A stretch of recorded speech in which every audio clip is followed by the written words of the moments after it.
আউযু বিল্লাহি মিনাশ শাইতানির রাজিম বিসমিল্লাহির রহমানির রহিম আলহামদুলিল্লাহ ওয়াসসালাতু ওয়াসসালামু আলা রাসূলিল্লাহ ওয়া আলা আলিহি ওয়া সাহবিহি ওয়া মান ওয়ালা রব্বি জিদনি ইলমা রব্বি ইশরাহ লি সাদরি ওয়া ইয়াসসির লি আমরি ওয়াহলুল উকদাতাম মিন লিসানি ইয়াফকাহু কওলি আল্লাহুম্মা সাল্লি ওয়া সাল্লিম আলা নাবিনা মুহাম্মদ আল্লাহুম্মা লা সাহলা ইল্লা মা জাআলতাহু সাহলা ওয়া আনতা তাজআলুল হাজনা ইযা শি'তা সাহলা اللهم إني أسألك علما نافعا ورزقا طيبا وعملا متقبلا اللهم إني أعوذ بك من علم لا ينفع ومن قلب لا يخشى ومن نفس لا تشبع ومن دعاء لا يستجاب لها اللهم علمنا ما ينفعنا وينفعنا بما علمتنا وزدنا علما يا رب العالمين السلام عليكم ورحمة الله وبركاته আল্লাহর দরবারে অসংখ্য শুকরিয়া জানাই যে আল্লাহ আযজা ওয়া জাল আবারও আমাদের সবাইকে আল্লাহর কোরআনের কথা শোনার জন্য ইলমি হালাকায় দ্বীনি হালাকায় বসার সুযোগ করে দিয়েছেন। আলহামদুলিল্লাহি রাব্বিল আলামিন। সকল প্রশংসা আল্লাহর। আল্লাহ যেন আমাদের নিয়তগুলোকে পরিষ্কার করে নেন, আমরা যেন এই মজলিসে বসি শুধুমাত্র আল্লাহর সন্তুষ্টি অর্জনের জন্য, এবং এই যে আমাদের দ্বীনি মজলিসে বসা, এটা যেন আমাদের জন্য সাদকায়ে জারিয়ার কাজ করে এবং আমাদের আমল নামায় যেন ডান দিকের পাল্লাকে এই মজলিস ভারী করে। ইয়া আল্লাহ, আপনি আমাদের সবার পক্ষ থেকে কবুল করে নিন, আল্লাহুম্মা আমিন। আমরা সূরাতুল কাহফের তাফসিরে ছিলাম। আলহামদুলিল্লাহ, আমরা গত সপ্তাহে 51 নম্বর আয়াত পর্যন্ত তাফসির দেখেছিলাম। 50 নম্বর, আমি যদি একটু পিছন থেকে 50 নম্বর আয়াত থেকে আসি, যে আল্লাহ আযজা ওয়া জাল আমাদেরকে এখানে মনে করিয়ে দিচ্ছিলেন যে তোমরা স্মরণ করো সেই সময়ের কথা যখন আদমকে সেজদা করার জন্য আমি সমস্ত ফেরেশতাদেরকে নির্দেশ দিয়েছিলাম। সবাই সেজদা করেছিল ইবলিস ছাড়া, এবং আল্লাহ আমাদেরকে আবারও বলে দিলেন যে ইবলিস হচ্ছে জিনের মধ্য থেকে এবং সে হচ্ছে আল্লাহর অবাধ্যতা করেছে। তারপরেও তোমরা কেন ইবলিসকে এবং তার বংশধরকে অভিভাবক রূপে, আউলিয়া হিসেবে কেন তোমরা গ্রহণ করছো? এবং 51 নম্বর আয়াতে আল্লাহ আমাদেরকে বলেছিলেন যে আমি যখন এই পুরো দুনিয়া, আকাশ, পৃথিবী সৃষ্টি করেছি এবং এমনকি মানুষ তোমাদেরকে যখন আমি সৃষ্টি করেছি তখনও কিন্তু আমি কাউকে সাক্ষী রাখিনি এবং আমি সাহায্যকারী হিসেবেও কাউকে গ্রহণ করিনি। আল্লাহ আযজা ওয়া জালের কাউকে সাক্ষী রাখারও প্রয়োজন হয় না, আল্লাহ আযজা ওয়া জালের কাজ করতে কোনো সাহায্যকারীরও প্রয়োজন হয় না। আজকে আমরা ইনশাআল্লাহ 52 নম্বর আয়াত থেকে দেখব। আল্লাহ বলছেন, আউযু বিল্লাহি মিনাশ শাইতানির রাজিম ওয়া ইয়াওমা ইয়াকুলু নাদু শুরাকাইয়াল্লাযীনা যাআমতুম ফাদআউহুম ফালাম ইয়াস্তাজীবু লাহুম ওয়া জাআলনা বাইনাহুম মাওবিকা। ওয়া ইয়াওমা, এবং সেই দিন, কিয়ামতের দিনের কথা বলা হচ্ছে, যে কিয়ামতের দিন ইয়াকুলু, তিনি বলবেন, আল্লাহ তাআলা এই যে যারা শরিক করত, যারা মুশরিক, যে যারা উপাস্য, যারা আল্লাহ আযজা ওয়া জালের সাথে আরো অন্যান্য উপাস্য সাব্যস্ত করত, আল্লাহ তাদেরকে ডাকবেন, ডেকে বলবেন, নাদু, তোমরা ডাকো শুরাকা ইয়া, সেই সব শরিকদেরকে, তোমরা আমার সাথে যাদেরকে শরিক করেছিলে আজকে তোমরা তাদেরকে ডাকো, আল্লাযীনা যাআমতুম, যাদেরকে তোমরা মনে করেছিলে যে তারা আমার সমকক্ষ। মানে মুশরিকদেরকে আল্লাহ ডেকে বলবেন যে তোমরা যাদের উপাসনা করতে তাদেরকে তোমরা ডাকো, যেই সব দেবদেবীর তোমরা উপাসনা করতে, যেই মাজার পূজা, অনেকে আছে যে আমরা জানি যে মাজার পূজা করে। মাজার পূজা মানে কি? তারা ভাবে যে আল্লাহর কাছে আমরা ডিরেক্ট চাইলে হবে না, এই যে মাজারে যে শুয়ে আছে পীর আউলিয়া, তিনি হচ্ছেন আল্লাহর ওয়ালি, সো তার কাছে যদি আমরা সাহায্য চাই তাহলে তিনি আমাদের পক্ষ থেকে আল্লাহর কাছে চাইবেন এবং আল্লাহ আমাদেরকে সেইভাবে দিবেন। তার মানে এখানেও কিন্তু শিরক, এটা টোটাল শিরক, মাজার পূজা। যারা কবরে শুয়ে আছে তাদের কোনো ক্ষমতা নাই আল্লাহর বিরুদ্ধে, মানে কোনো কিছুতে মানুষকে হেল্প করার বা মানুষের উপকার করার। সো এই যে যারা দেবদেবীর পূজা করতো, মাজার পূজা করতো, আল্লাহ আযজা ওয়া জাল তাদেরকে ডেকে বলবেন, যাদেরকে তোমরা মনে করেছিলে যে আমার শরীক, তাদেরকে আজকে তোমরা ডাকো, ফাদআউহুম, তখন তারা তাদেরকে ডাকবে, ফালাম ইয়াস্তাজীবু লাহুম, কিন্তু তারা তাদের ডাকে সাড়া দিবে না, ওয়া জাআলনা বাইনাহুম মাওবিকা, এবং আমরা তাদের মাঝখানে বানিয়ে দিব এক ধ্বংসের গহ্বর। অর্থাৎ সেই দিন আল্লাহ তাআলা এই যে যাদেরকে মানুষ আল্লাহর শরিক নির্ধারণ করে দিয়েছে এবং তাদের ধারণা মতে আল্লাহর সাথে যারা শরিক, যারা তাদেরকে হেল্প করতে পারবে, অনেকে বলে যে এই যে পীরের কাছে, পীরের মুরিদ আমি, এই পীরের কারণে এই পীর ছেলে দিয়েছে, কেউ ছেলে সন্তানের জন্য পীরের কাছে যায়, কেউ হচ্ছে চাকরি বাকরির জন্য পীরের কাছে যায়। সেই দিন এই সমস্ত মানুষদেরকে বলা হবে, ওই যে পীরকে ডেকেছিলে তাদেরকে আজকে ডাকো।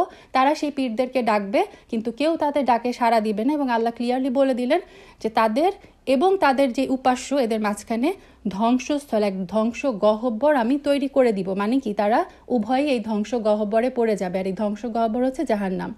ওয়ারা আল মুজরিমুন আন-নার ফাযান্নু আন্নাহুম ওয়াকিউহা ওয়া লাম ইয়াজিদু আনহা মাসরিফা। ওয়ারা মানে দেখবে, র মানে দেখা। সেদিন দেখবে, কারা দেখবে? মুজরিমরা। আমরা বাংলায় মুজরিম শব্দটা পরিচিত আমাদের, মুজরিম মানে অপরাধীরা। সেদিন অপরাধীরা দেখবে আর নার, সেই জাহান্নামের আগুন তারা দেখবে। ফাযান্নু, তারপর তারা ধারণা করবে, আন্নাহুম মুওয়াকিউহা, এই যে মুজরিমরা যখনই আগুনটা দেখবে তখনই তারা সাথে সাথে বুঝে ফেলবে যে এটা হচ্ছে তাদের জন্য নির্ধারিত আগুন, যেখানে তাদের মুওয়াকিউহা মানে ফেলা হবে, যেখানে তাদেরকে ফেলা হবে। ওয়ালাম ইয়াজিদু, এবং তারা কখনোই পাবে না, আনহা সেই জাহান্নাম থেকে মাসরিফা, ফেরার স্থান। তাদেরকে যখনই জাহান্নামে ফেলা হবে, সেই জাহান্নাম থেকে তারা পরিত্রাণ পাওয়ার কোনো উপায় আর খুঁজে পাবে না।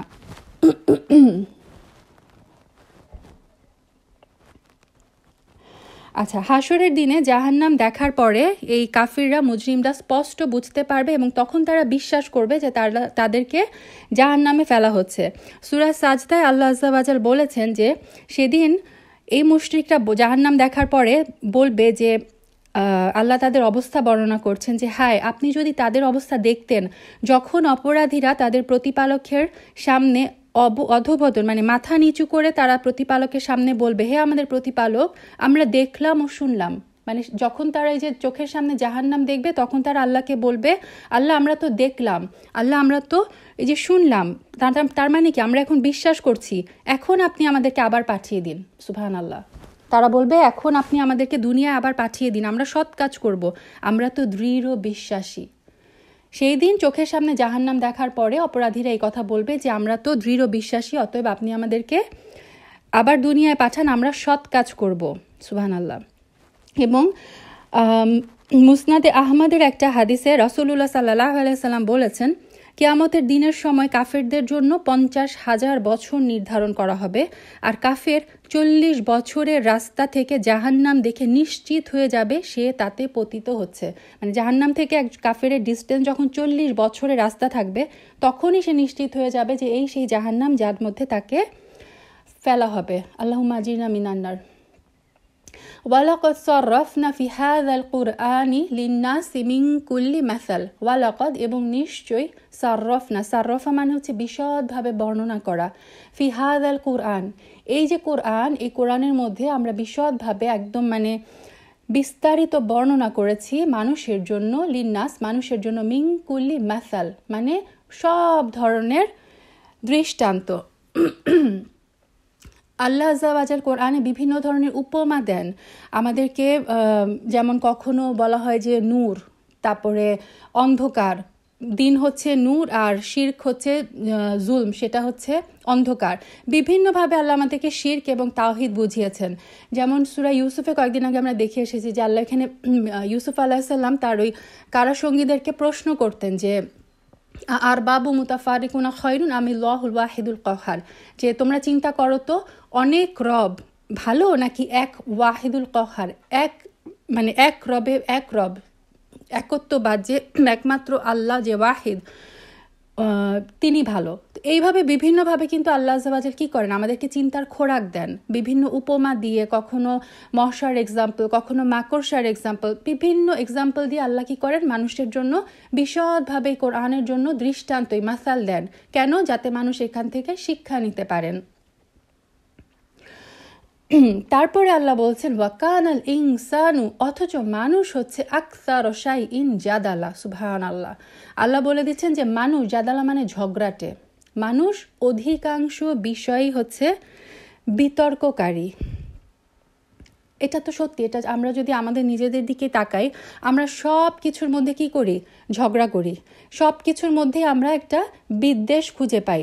নামাজের মাসলা মাসাইল যদি দেখেন, সবাই একমত হয়েছে এরকম মাসলা কিন্তু কম। বেশিরভাগই মাসলা পাবেন যেগুলাতে হচ্ছে ইখতিলাফ। সো আমাদের দিনের মধ্যে ইখতিলাফ, আমাদের দুনিয়াবি কাজে ইখতিলাফ।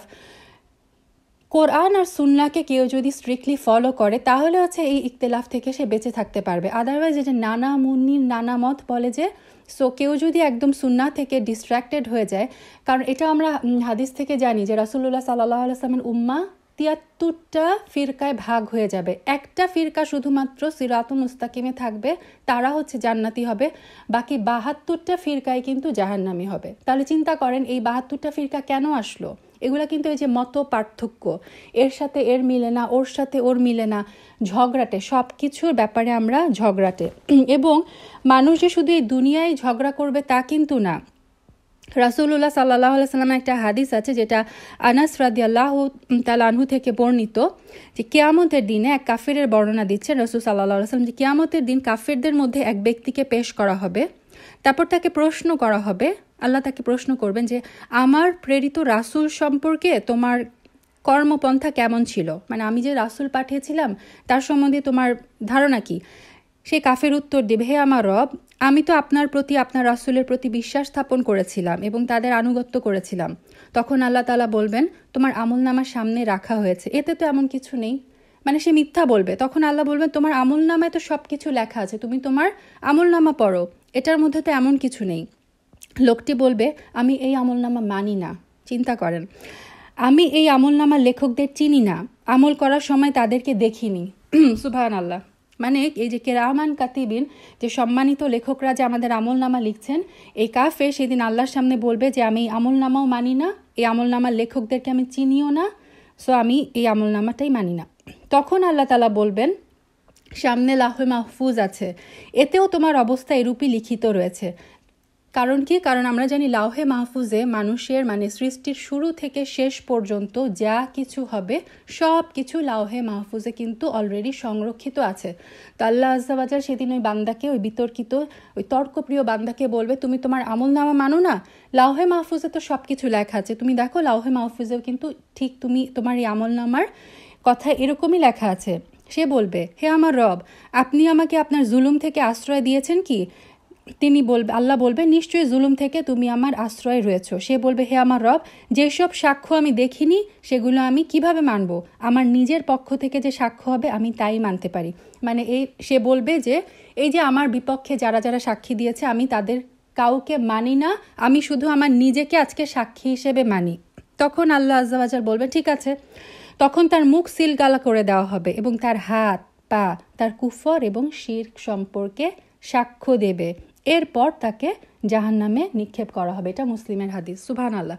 তাহলে দেখেন, মানুষ যে শুধু এই দুনিয়াতেই বিতর্ক করবে তা না, কিয়ামতের দিন যেও এই কাফির আল্লাহ আজ্জা ওয়া জালের সাথে বিতর্ক লিপ্ত হবে, সে নিজের আমলনামাকেই অস্বীকার করবে। তারপরে আল্লাহ বলছেন, ওয়া মা মানা আন-নাসা, মানুষকে কিসে আসলে বাধা দেয় যে আইয়ুমিনু, যে তারা ঈমান আনবে, ইয জাআহুমুল হুদা, এই যে পথ নির্দেশ আসলো। আল্লাহ এত বর্ণনা দিচ্ছেন, এত এক্সাম্পল দিচ্ছেন আমাদের সামনে। তারপর আল্লাহ বলছেন আসলে মানুষকে কিসে বাধা দেয় ঈমান আনতে? ওয়ায়াস্তাগফিরু রাব্বাহুম, এবং তারা তাদের রবের কাছে ক্ষমা প্রার্থনা করবে, এটাতে তাদের কিসে বাধা দেয়? আল্লাহ নিজেই উত্তর দিয়ে দিচ্ছেন, ইল্লা এক্সেপ্ট আন তাতিয়াহুম সুন্নাতুল আউয়ালিনা, মানে এই যে পূর্ববর্তী, আউয়ালিন মানে পূর্ববর্তী, পূর্ববর্তীদের যে অনুসৃত, মানে পূর্ববর্তীদের উপরে যে আযাবগুলো এসেছিল, এইটা অথবা ইয়াতিয়াহুমুল আযাবু কুবুলা, কুবুলা মানে সামনাসামনি, সামনাসামনি আযাব, সামনাসামনি শাস্তি আসা পর্যন্ত এই লোকগুলা কি করবে? ঈমানও আনবে না এবং তাদের রবের কাছে ক্ষমা প্রার্থনাও করবে না। কাফেরদের একটা বৈশিষ্ট্য ছিল যে তারা নিজেদের আযাব চোখের সামনে দেখতে চেত। এটা আমরা কোরআন থেকেও পাই, এটা আমরা হাদিস থেকেও পাই। যেমন সূরা শুআরায় কাফিররা বলেছিল যে রাসূল সাল্লাল্লাহু আলাইহি ওয়াসাল্লামকে, তুমি যদি সত্যবাদী হও তাহলে আকাশের এক খণ্ড আমাদের উপর ফেলে দাও। মানে সরাসরি হুমকি রাসূল সাল্লাল্লাহু আলাইহি ওয়াসাল্লামকে তারা বলেছিল যে তুমি যদি সত্যি সত্যি হও তাহলে আল্লাহর আযাব আকাশ থেকে এক খণ্ড আমাদের উপর ফেলে দাও। তারপরে যেমন সূরা আনফালেও আল্লাহ বলছেন যে তারা বলেছিল, স্মরণ করুন, তারা বলেছিল, হে আল্লাহ, এগুলো যদি আপনার কাছ থেকে সত্য হয় তবে আমাদের উপর আকাশ থেকে পাথর বর্ষণ করুন কিংবা আমাদের মর্মন্তুদ শাস্তি দিন। সূরা আল হিজরে বলেছিল তারা, ওহে যার প্রতি কোরআন নাজিল হয়েছে, মানে রাসূল সাল্লাল্লাহু আলাইহি সাল্লামকে উদ্দেশ্য করে তারা বলেছিল, তুমি তো নিশ্চয়ই উন্মাদ, নাউজুবিল্লাহ, তুমি সত্যবাদী হলে আমাদের কাছে ফেরেশতাদেরকে উপস্থিত করছো না কেন? মানে তারা সব কিছু সামনাসামনি তারা চাইতো, কিন্তু আল্লাহ আজ্জা ওয়া জাল তো বলেছেন যে তিনি মুহাম্মদ সাল্লাল্লাহু আলাইহি সাল্লামের উম্মাদকে পুরো আযাব দিয়ে এভাবে উনি সব উম্মাদকে একসাথে ধ্বংস করবেন না। ওয়ামা নুরসিলুল মুরসালিনা, আমরা কোনো মুরসাল মানে রাসুল, আমরা কোনো রাসুলদেরকে পাঠাই না ইল্লা মুবাশশিরিনা ওয়া মুনযিরিন। রাসুলের দুইটা কাজ, একটা হচ্ছে মুবাশশিরিন, বাশশারা ইউবাশশিরু মানে হচ্ছে সুসংবাদ দেয়া, আরেকটা হচ্ছে আনজারা ইউনজিরু থেকে মুনজিরুন, যেটা হচ্ছে সতর্ককারী। তার মানে রাসুলের কাজ দুইটা, যারা সৎকর্মশীল তাদের জন্য সুসংবাদ দেওয়া জান্নাতের, এবং যারা কাফির, যারা ভ্রান্ত মতবাদে বিশ্বাসী তাদের জন্য আযাবের, জাহান্নামের শাস্তির সতর্কবাণী দেওয়া। এটা হচ্ছে একজন রাসূলের কাজ, আল্লাহ এখানে ক্লিয়ারলি বলে দিলেন। ওয়ায়ুজাদিলু, কিন্তু ওই যে একটু আগে আল্লাহ বলেন মানুষ অনেক বিতর্ক করে, এখানে আল্লাহ আবার বলছেন কিন্তু ওয়ায়ুজাদিলু, বিতর্ক করে কারা? আল্লাযিনা কাফারু, যারা অস্বীকার করেছে, যারা কুফরি করেছে, তারা বিতর্ক করে বিল বাতিল। বাতিল শব্দটা আমরা সবাই জানি, বাংলাও আমরা ইউজ করি বাতিল। বাতিল মানে কি? যেটা মিথ্যা, যেটা সত্য নয়।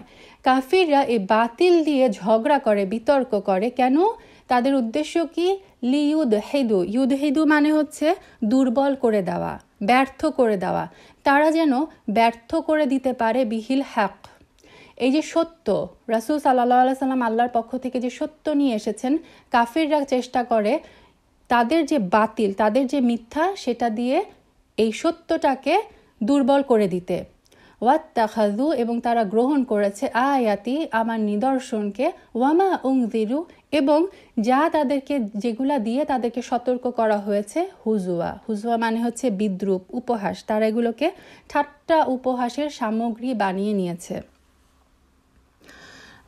কাফিররা সব কিছু নিয়ে ঠাট্টা করতো। রাসূল সাল্লাল্লাহু আলাইহি সাল্লামকে তারা পাগল বলতো, তারপরে জাদুকর বলতো, শায়ের বলতো। এবং আল্লাহ এখানে ক্লিয়ারলি বলে দিলেন যে এরা সবসময় মিথ্যা যুক্তি পেশ করতো। এরা একটা কথা বলতো যে আমরা, মানে আমাদের বাপদাদারা যেই কাজ করে এসেছে, তুমি কি বলতে চাও তারা ভুলের উপর ছিল? এই যে তাদের একটা মিথ্যা যুক্তি, এই যুক্তিটা কিন্তু আমরা এখনো অনেক সময় শুনতে পাই, যে আপনি যখনই বাংলাদেশে কাউকে একটা বুঝাতে যাবেন যে এটা হচ্ছে বিদাত, যেটা অনেক দিন থেকে হয়তো আমরা করে আসছি, তখন তারা একটা কিন্তু উত্তর দেয় যে আমরা এত বছর ধরে এটা করে আসছি, এখন তোমরা নতুন নতুন দিনের ব্যাপার নিয়ে আসছো এবং বলছো এগুলো সব বিদাত। এগুলা কিন্তু মিথ্যা যুক্তি। যখনই আমাদের কাছে হক, যখনই আমাদের কাছে সহি যে হাদিস, রাসূল সাল্লাল্লাহু আলাইহি সাল্লামের যে সুন্নাহ, সহি হাদিস যখন আমাদের কাছে আসবে, তখন কি করতে হবে? আমাদের বিদআতগুলোকে পরিত্যাগ করতে হবে। কোনো মিথ্যা যুক্তি পেশ করে কিন্তু মানুষ পার পেতে পারবে না। এখানে আল্লাহ কোরআনে ক্লিয়ারলি বলে দিচ্ছেন যে কাফেরদের একটা কাজ হচ্ছে মিথ্যা যুক্তি পেশ করে, যে কারণে তারা সত্যকে দুর্বল করে দেয়। এবং যে আয়াত, একটা আয়াত হচ্ছে শরীয়তি আয়াত, যে কোরআন এবং হাদিস, আরেকটা আয়াত হচ্ছে সতর্কবাণী, যেটা দিয়ে একটা হচ্ছে সৃষ্টিগত আয়াত। দুই রকম, এটা আমি সবসময় বলি যে একটা হচ্ছে সৃষ্টিগত আয়াত, আমরা চারপাশে চোখের সামনে যা দেখি এগুলোর মধ্যে আল্লাহর আয়াত, আল্লাহর নিদর্শন আছে। আরেকটা আয়াত হচ্ছে যেগুলা দিয়ে আল্লাহ সতর্ক করেছেন আমাদেরকে, যে ওয়ামা উনযিরু, যা দিয়ে সতর্ক করা হয়েছে। কি দিয়ে সতর্ক করা হয়েছে?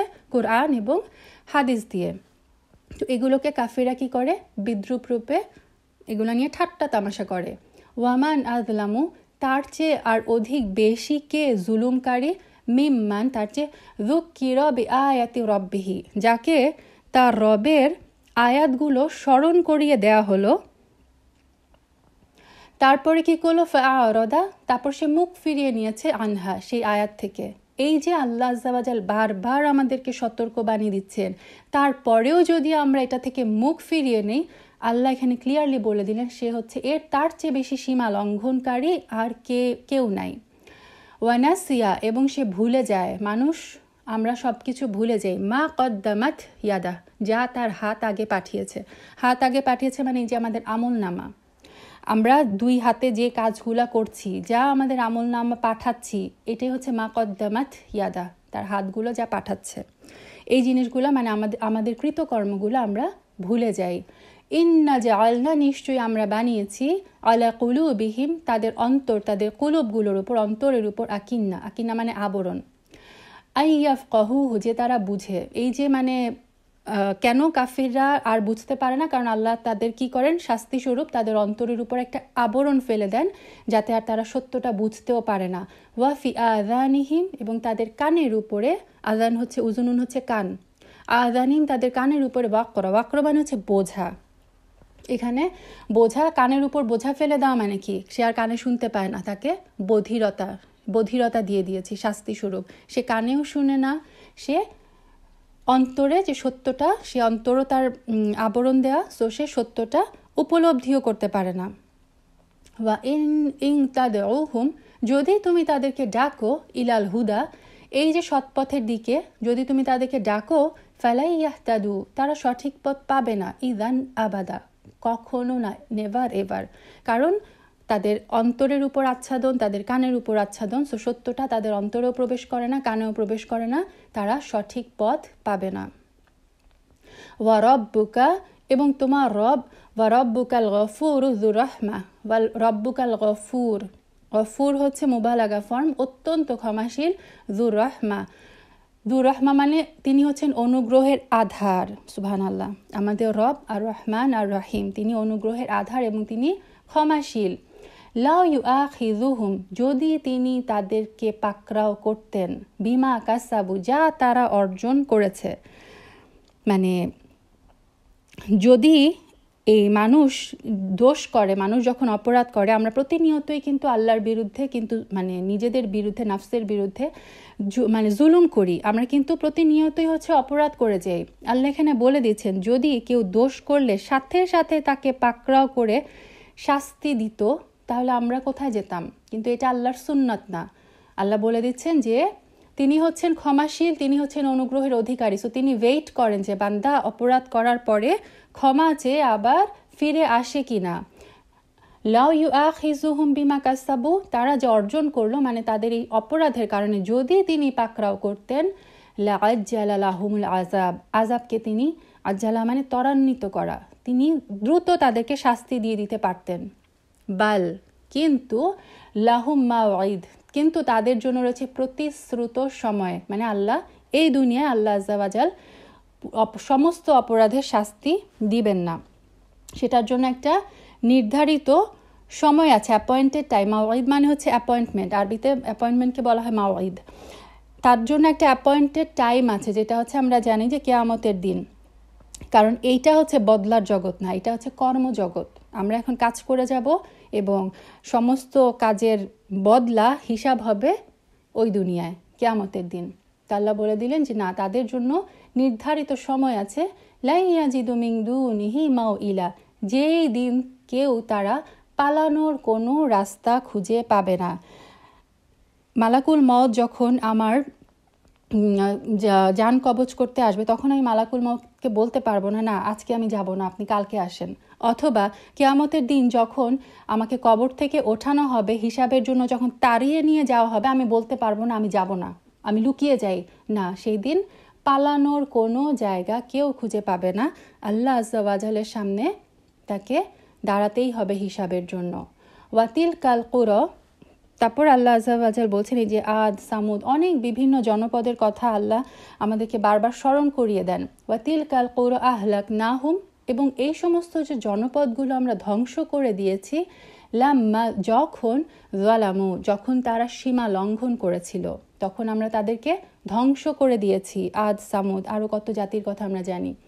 ওয়াজআলনা, এবং আমরা নির্দিষ্ট করে রেখেছি, বানিয়েছি, লিমাহলিকিহিম তাদের ধ্বংসের জন্য, মাউঈদা একটা নির্দিষ্ট সময়। মানে ওইসব জনপদের যখন ধ্বংস হওয়ার নির্ধারিত সময় ছিল, তখনই তাদেরকে ধ্বংস করে দেয়া হয়েছে। যারা আল্লাহর হক নষ্ট করেছে, জুলুম করেছে, মানে কি আল্লাহর হক নষ্ট করা, রাসূলের হক নষ্ট করা, মানুষের হক যখন নষ্ট করে, তখন আল্লাহ আজ্জা ওয়া জাল কি করেন, তাদেরকে ধ্বংস করে দেন। 60 নম্বর আয়াত থেকে শুরু হচ্ছে মূসা আলাইহিস সালাম এবং খাজির আলাইহিস সালামের ঘটনা। আচ্ছা, এখানে মজার ব্যাপার হচ্ছে যে আমরা সূরা কাহাফের যে নাজিলের যে পটভূমি সেখানে বলেছিলাম যে ওই যে ইয়াহুদির পণ্ডিতরা মক্কার কুরাইশদেরকে 3টা প্রশ্ন করতে বলেছিল। যেটা ছিল প্রথমটা আসহাবে কাহাফ নিয়ে, এবং আরেকটা ছিল জুলকারনাইন নিয়ে, আর থার্ড ছিল রুহ কি সেটা জিজ্ঞেস করতে। আল্লাহ আযজা ওয়া জাল এই সূরা কাহাফে 3টা প্রশ্নের মধ্যে 2টা প্রশ্নের উত্তর দিচ্ছেন।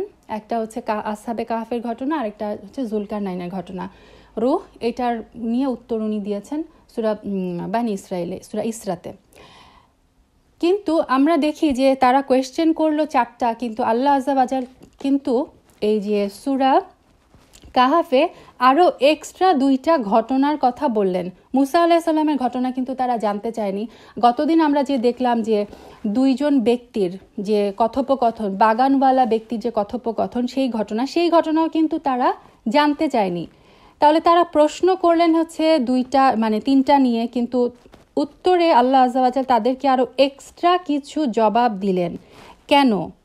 এটা নিয়েও মুফাসসিরগণ বলেছেন যে গতদিন আমরা যে দেখে এসেছিলাম যে দুই ব্যক্তির কথা, যে এক বাগানওয়ালা এক ব্যক্তির, তার যে ক্ষমতা, তার যে মালের ফিতনায় সে পড়ে গিয়েছিল, এইটা ছিল কুরাইশদের জন্য একটা শিক্ষা। যে কুরাইশরা কি ছিল, তাদের নিজেদের বংশ পরম্পরা, তাদের সম্পদ সব কিছু নিয়ে তারা ছিল তারা ভাবতো তারা খুবই পাওয়ারফুল শক্তি।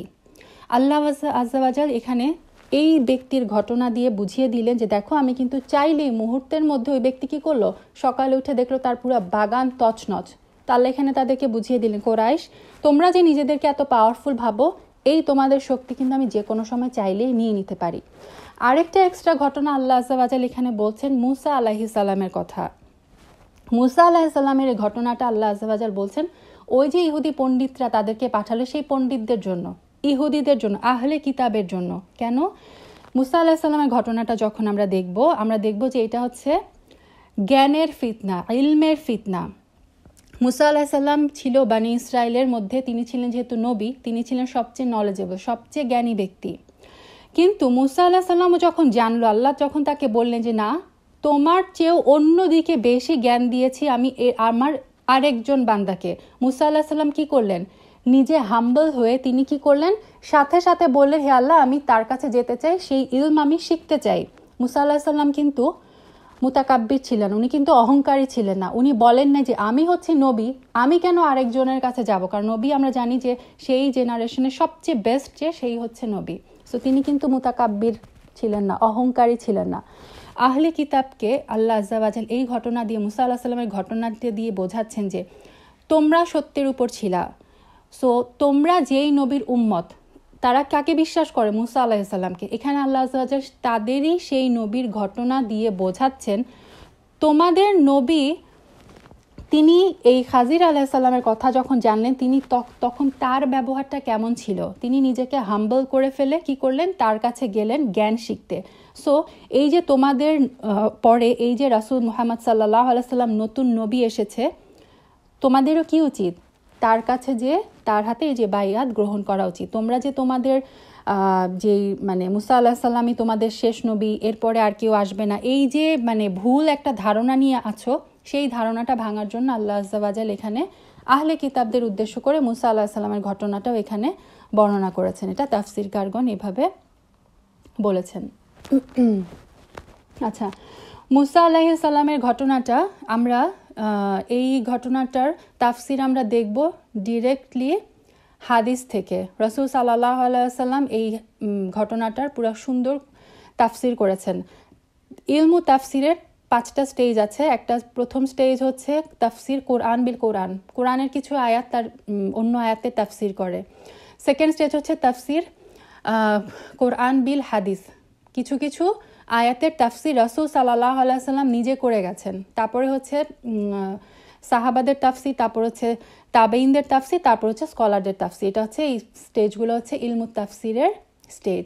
তো মুসা আলাইহিস সালামের এই ঘটনাটা রাসূল সাল্লাল্লাহু আলাইহি ওয়াসাল্লাম একটা হাদিসে বলে গেছেন, যেটা বুখারীতেও আছে, মুসলিমেও আছে। বুখারীর এটা 3401 নাম্বার হাদিস। ইনশাআল্লাহ আমরা এখান থেকে এই পার্টটুকুর তাফসীর দেখব, কারণ যেখানে রাসূল সাল্লাল্লাহু আলাইহি ওয়াসাল্লাম তাফসির করে গেছেন, সেখানে আমাদের আর অন্য কোথাও যাওয়ার প্রয়োজন নেই। সুবহানাল্লাহ। আচ্ছা, হাদিসে এসেছে এভাবে যে সাঈদ ইবনে জুবায়ের রহমাতুল্লাহ আলাইহি থেকে বর্ণিত, তিনি বলেন যে আমি ইবনু আব্বাস রাদিয়াল্লাহু তাআলা আনহুকে বললাম, নওফাল বিক্কালি ধারণা করেছে খাদিরের সঙ্গী মুসা বনি ইসরাইলের নবী মুসা নন, তিনি অপর কোনো মুসা। মানে এখানে তাদের মধ্যে একটু একজনের মধ্যে কনফিউশন হয়েছিল। তিনি বলছিলেন যে খাজিরের সঙ্গে যে মুসা ছিল সেই মুসা এই বনি ইসরায়েলের নবী মুসা নন, তিনি অপর কোনো মুসা। তখন তিনি বললেন, আল্লাহর দুশমন মিথ্যা কথা বলেছে। উবাই ইবনু কাব রাদিয়াল্লাহু তাআলা আনহু নবী সাল্লাল্লাহু আলাইহি ওয়াসাল্লাম থেকে আমাদের নিকট বর্ণনা করছেন। এখন শুরু হচ্ছে মুসা আলাইহিস সালামের স্টোরি। একবার মুসা আলাইহিস সালাম বনি ইসরায়েলের এক সমাবেশে ভাষণ দেওয়ার জন্য দাঁড়িয়েছিলেন। তখন তাকে জিজ্ঞাসা করা হলো, কোন ব্যক্তি সবচেয়ে অধিক জ্ঞানী? তিনি বললেন, আমি। স্বাভাবিক, মুসা আলাইহিস সালামের এই ধারণাটা কিন্তু মানে বলাটা কিন্তু ভুল কিছু না, কারণ উনি যেহেতু নবী ছিলেন, উনি সবচেয়ে বেশি জ্ঞানী। কিন্তু মুসা আলাইহিস সালামের এই উত্তরে আল্লাহ তার প্রতি অসন্তুষ্টি প্রকাশ করলেন, কেননা তিনি জ্ঞানকে আল্লাহর দিকে সম্পর্কিত করেননি। মুসা আলাইহিস সালামের বলা উচিত ছিল কি, আল্লাহু আলাম, আল্লাহই সবচেয়ে ভালো জানেন। সুবহানাল্লাহ। আচ্ছা, তারপরে আল্লাহ তাকে বললেন, সাথে সাথে আল্লাহ মুসা আলাইহিস সালামের কাছে জিবরিল আলাইহিস সালামকে পাঠালেন এবং মুসা আলাইহিস সালামকে জানালেন যে বরং দুই নদীর সংযোগস্থলে আমার একজন বান্দা আছে যে তোমার চেয়ে অধিক জ্ঞানী। সুবহানাল্লাহ। তখন মুসা আলাইহিস সালাম আর্জ করলেন, হে আমার রব, তার নিকট পৌঁছাতে কে আমাকে সাহায্য করবে? সাথে সাথে মুসা আলাইহিস সালাম সেই ব্যক্তির কাছে যেতে চাইলেন, তার কাছ থেকে জ্ঞান নিতে চাইলেন। আল্লাহ তাকে বললেন, তুমি একটি মাছ ধরো এবং তা একটি থলের মধ্যে ভরে রাখো, যেখানে গিয়ে তুমি মাছটি হারিয়ে ফেলবে সেখানেই তিনি অবস্থান করছেন। অতঃপর মুসা আলাইহিস সালাম একটি মাছ ধরলেন, থলের মধ্যে ভরে রাখলেন। মানে ঘটনাটা মানে আরও তাফসিরে আসে যে মুসা আলাইহিস সালাম একটা মাছ, আস্ত একটা মাছ ভাজলেন, ভেজে নিলেন ব্যাগের মধ্যে।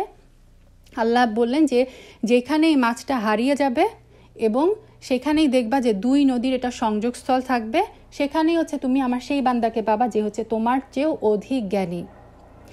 অতঃপর তিনি এবং তার সাথে ইউশা ইবনে নুন, এই নামগুলো কিন্তু এই যে ইউশা ইবনে নুনের কথা কিন্তু আমরা কোরআনে পাইনি, এটা আমরা হাদিস থেকে পাই। এবং ইউশা ইবনে নুন মুসা আলাইহিস সালামের মৃত্যুর পরে নবী হয়েছিলেন। তো এই অবস্থায় মানে তিনি ছিলেন মানে যুবক একজন ব্যক্তি, তার সাথে ইউশা ইবনে নুনকে নিয়ে মুসা আলাইহিস সালাম চলতে থাকলেন। অবশেষে তারা উভয় একটি পাথরের নিকট এসে পৌঁছে তার উপরে উভয়ে মাথা রেখে বিশ্রাম করলেন। মানে তারা চলতে চলতে টায়ার্ড হয়ে একটা পাথরের নিকট এসে পৌঁছে তার উপরে বিশ্রাম করা শুরু করলেন। আচ্ছা, আমরা প্যারালালি কোরআনের আয়াতগুলোও পড়ে যাই এবং হাদিসটাও পড়ে যাই, তাহলে আমাদের কাছে ইনশাল্লাহ ক্লিয়ার হয়ে যাবে। 60 নম্বর আয়াত আল্লাহ বলছেন, ওয়াইদ, এবং স্মরণ করো, ক্বালা মুসা, মুসা যখন বলেছিল লি ফাতাহ, ফাতাহ তার যে মানে সঙ্গী, ফাতাহ মানে হচ্ছে যুবক সঙ্গী। এবং এই যে ফতোয়া, আমরা বলি না যে ফতোয়া, ফতোয়া আর ফাতা কিন্তু একই শব্দ থেকে আসে। ফতোয়া আর ফাতা কেন একই শব্দ থেকে আসে? বিকজ এই ফাতাই যুবক বয়সে একটা মানুষ নিয়ম কানুন, আইন কানুন এগুলো বোঝার যে বয়সটা হয় সেটাই হচ্ছে ফাতা, এবং সেখান থেকেই ফতোয়া। তো মুসা স্মরণ করো যখন মুসা তার এই সঙ্গীকে বলল, লা আবরাহু, লা আবরাহু মানে হচ্ছে আমি থামবো না, আমি চলতেই থাকবো, হাত্তা যতক্ষণ না পর্যন্ত, আবলুগা আমি পৌঁছাই, মাজমাআল বাহরাইন, বাহরাইন মানে দুই সাগর, দুই সাগরের যে সংযোগস্থল সেখানে আমি যতক্ষণ না পৌঁছাই আমি থামবো না। আও অথবা আমদিয়া হুকুবা, আর যদি আমি এই দুই সাগরের সংযোগস্থলে না পৌঁছাই আমি চলতেই থাকবো হুকুবা। হুকুবা মানে হচ্ছে এক হুকুব হচ্ছে 80 বছর। হ্যাঁ, তো মানে মুসা আলাইহিস সালাম বলছেন যে আমি যুগের পর যুগ চলতেই থাকবো। হুকুবা বলতে বোঝানো হয় যে দীর্ঘকাল, যুগ যুগ আমি চলতেই থাকবো যতক্ষণ না পর্যন্ত আমি এই সাগরের কাছে পৌঁছে। তার মানে দেখেন মুসা আলাইহিস সালামের শেখার আগ্রহটা কোন পর্যায়ের ছিল। এবং মুফাসসিরগণ বলেন যে মুসা আলাইহিস সালাম হচ্ছেন প্রথম ব্যক্তি যে জ্ঞান শিক্ষার জন্য ট্রাভেল করেছিল। জ্ঞান শিক্ষার জন্য প্রথম উনি হিজরত করেছিলেন, মানে দেশান্তর মানে পার্মানেন্টলি না, বাট এক দেশ থেকে আরেক দেশে উনি জ্ঞান শিক্ষার জন্য ফার্স্ট মুসা আলাইহিস সালামই ট্রাভেল করেছিলেন এই ইউশা ইবন নুনকে নিয়ে। ফালাম্মা বালাগ, তারপরে বালাগ যখন তারা দুইজন পৌঁছে গেলেন মাজমা বাইনিহিমা, এই যে দুই সাগরের মাঝখানে সংযোগস্থলে যখন তারা পৌঁছে গেলেন, নাসিয়া দুইজনে ভুলে গেলেন হুতাহুমা, হুত মানে হচ্ছে বড় মাছ, তাদের যে মাছ সেটাকে তারা ভুলে গেলেন। ফাত্তাখাযা, তারপরে সেই মাছ কি করলো, ফাত্তাখাযা সাবিলাহু, মাছ তার পথ ধরলো, ফিল বাহরি, সমুদ্রের মধ্যে, সারবা, সুরঙ্গ করে। এখন আমরা আবার হাদিসে আসি যে অতঃপর এই যে মুসা আলাইহিস সালাম আর ইউশা ইবনে নুন চলতে চলতে তারা একটা জায়গায় গিয়ে টায়ার্ড হয়ে গেল। দেখেন তারা কিন্তু অনেকক্ষণ ধরে চলছিল। আল্লাহ আজ্জা ওয়া জাল্লা সবকিছু হচ্ছে প্ল্যান। ঠিক যেই জায়গায় হচ্ছে মাছটা হারিয়ে যাবে, যেই জায়গায় হচ্ছে তারা খাজির আলাইহিস সালামের সান্নিধ্য পাবে, ঠিক সেই জায়গায় এসে তারা দুজনেই টায়ার্ড হয়ে গেল। দুইজনে কি করলো, পাথরের নিকট পৌঁছে কি করলো, একটা পাথরে হেলান দিয়ে তারা বিশ্রাম করতে শুরু করলো। এই সময় মুসা আলাইহিস সালাম ঘুমিয়ে পড়লেন, আর মাছটি নড়াচড়া করতে থলে থেকে বের হয়ে নদীতে চলে গেল। মুসা আলাইহিস সালাম ঘুমিয়ে গেলেন। হঠাৎ করে ইউশা ইবন নুন, তার কাছে ছিল ওই থলেটা, সে দেখলো যে ভাজা মাছটা কি করলো, হঠাৎ করে জীবিত হয়ে গেল, এবং ভাজা মাছটা জীবিত হয়ে নড়াচড়া করতে করতে সেই মাছটা থলে থেকে বের হয়ে নদীতে চলে যায়। অতঃপর সে নদীতে সুরঙ্গ আকারে স্বীয় পথ করে নিল। এই মাছটা যে নদীতে চলে গেল, মাছটা যেই পথ দিয়ে গেল, সেই পথটা একটা সুরঙ্গের আকার, মানে একটা রাস্তা হয়ে গেল, নদীর মধ্যে একটা রাস্তা হয়ে গেল, একটা সুরঙ্গ। এবং এই সময় নবী সাল্লাল্লাহু আলাইহি সাল্লাম হাতের ইঙ্গিত করে এভাবে বলেন, এভাবে সুরঙ্গ, মানে রাসূল সাল্লাল্লাহু আলাইহি সাল্লাম এই হাদিসটা বর্ণনা করার সময় হাত দিয়ে দেখিয়েছিলেন, ইশারা করে, যে এরকম পানির মধ্যে সুরঙ্গ হয়ে গেল। তো ইউশা ইবনে নুন এটা দেখে একটু ঘাবড়ে যান, কিন্তু তিনি ওই যে মুসা আলাইহিস সালাম দীর্ঘ পথ জার্নি করে টায়ার্ড হয়ে ঘুমাচ্ছিলেন, তিনি ভাবলেন যে আচ্ছা মুসা আলাইহিস সালাম উঠুক, আমি তারপর তাকে বলবো যে মাছ তো এরকম অবাক কাণ্ড করে, মাছ তো জীবিত হয়ে, মাছ তো এরকম নদীর মধ্যে চলে গেছে। তারপরে কি হলো, ফালাম্মা জাওয়াজা, তারপরে যখন তারা অতিক্রম করলো, মানে এই জায়গা তারা ঘুমের থেকে উঠলো, মুসা আলাইহিস সালাম ঘুম থেকে উঠার পরে তারা আবার চলতে শুরু করলো। ইউশা ইবনে নুন ভুলে গেল এই কথাটা মুসা আলাইহিস সালামকে বলতে, তারা আবার চলা শুরু করলো। অনেক দূর যাওয়ার পরে কয়লা, মুসা আলাইহিস সালাম বললেন লিফাতা, তার সেই যে যুবক সেবক ইউশা ইবনে নুনকে, তার সঙ্গীকে বললেন, আতিনা গদা আনা, আমাদের সকালবেলা নাস্তা নিয়ে আসো, নাস্তা নিয়ে আসো, আমরা লাকদ লাকিনা, নিশ্চয়ই আমরা পেয়েছি, মিন সাফারিনা, এই যে আমরা এত জার্নি করছি এটা থেকে আমরা পেয়েছি কি, হাদা নাসবা, আমরা অনেক টায়ার্ড হয়ে গেছি, আমাদের খিদা পেয়েছে, তুমি আমাদের নাস্তা নিয়ে আসো। কয়লা, তখন ইউশা ইবনে নুন, তার মনে পড়লো, আরে মাছের কথা তো আমি মুসা আলাইহিস সালামকে বলতে ভুলে গেছি। সে কি করলো, কয়লা, সে বলল, আরো আইতা, আপনি লক্ষ্য করেছেন, ইদ আওয়াইনা, যখন আমরা ওই যে ইলা সাখরা, পাথরের উপর যখন আমরা রেস্ট নিচ্ছিলাম, ফা ইন্নি নাসিতুল হুত, আমি তো মাছের কথা আপনাকে বলতে ভুলে গিয়েছি, যে মাছ এরকম করেছিল, মাছ বের হয়ে জীবিত হয়ে মাছ নদীতে চলে গিয়েছে, আমি এই কথাটা আপনাকে বলতে ভুলে গিয়েছি। ওয়ামা আনসানিহু ইল্লা শাইতান আন আযকুরা, এই যে জিকির, এইটার জিকির যে আপনাকে করব, আপনার কাছে করব, এটা শয়তান আমাকে ভুলিয়ে দিয়েছিল। ওয়াত্তাখাযা সাবিলাহু ফিল বাহরি আজাবা, এবং এই মাছটা পানির মধ্যে, এই বাহর মানে সমুদ্রের মধ্যে তার রাস্তা করে নিয়েছে, আজাবা, অদ্ভুতভাবে, আজব মানে অত্যন্ত আশ্চর্যজনকভাবে এই মাছটা সাগরের মধ্যে তার রাস্তা করে নিয়েছে। আচ্ছা, হাদিসে আসি, অতঃপর তারা উভয়ে অবশিষ্ট রাত এবং পুরা দিন ওই জায়গা পার হয়ে তারা পুরা রাত পুরা দিন পথ চললেন। শেষে পরের দিন ভোর হওয়ার পরে মুসা আলাইহিস সালাম তার যুবক সঙ্গীকে বলেন, আমার সকালের খাবার আনো, আমি সফরে খুব ক্লান্তি বোধ করছি।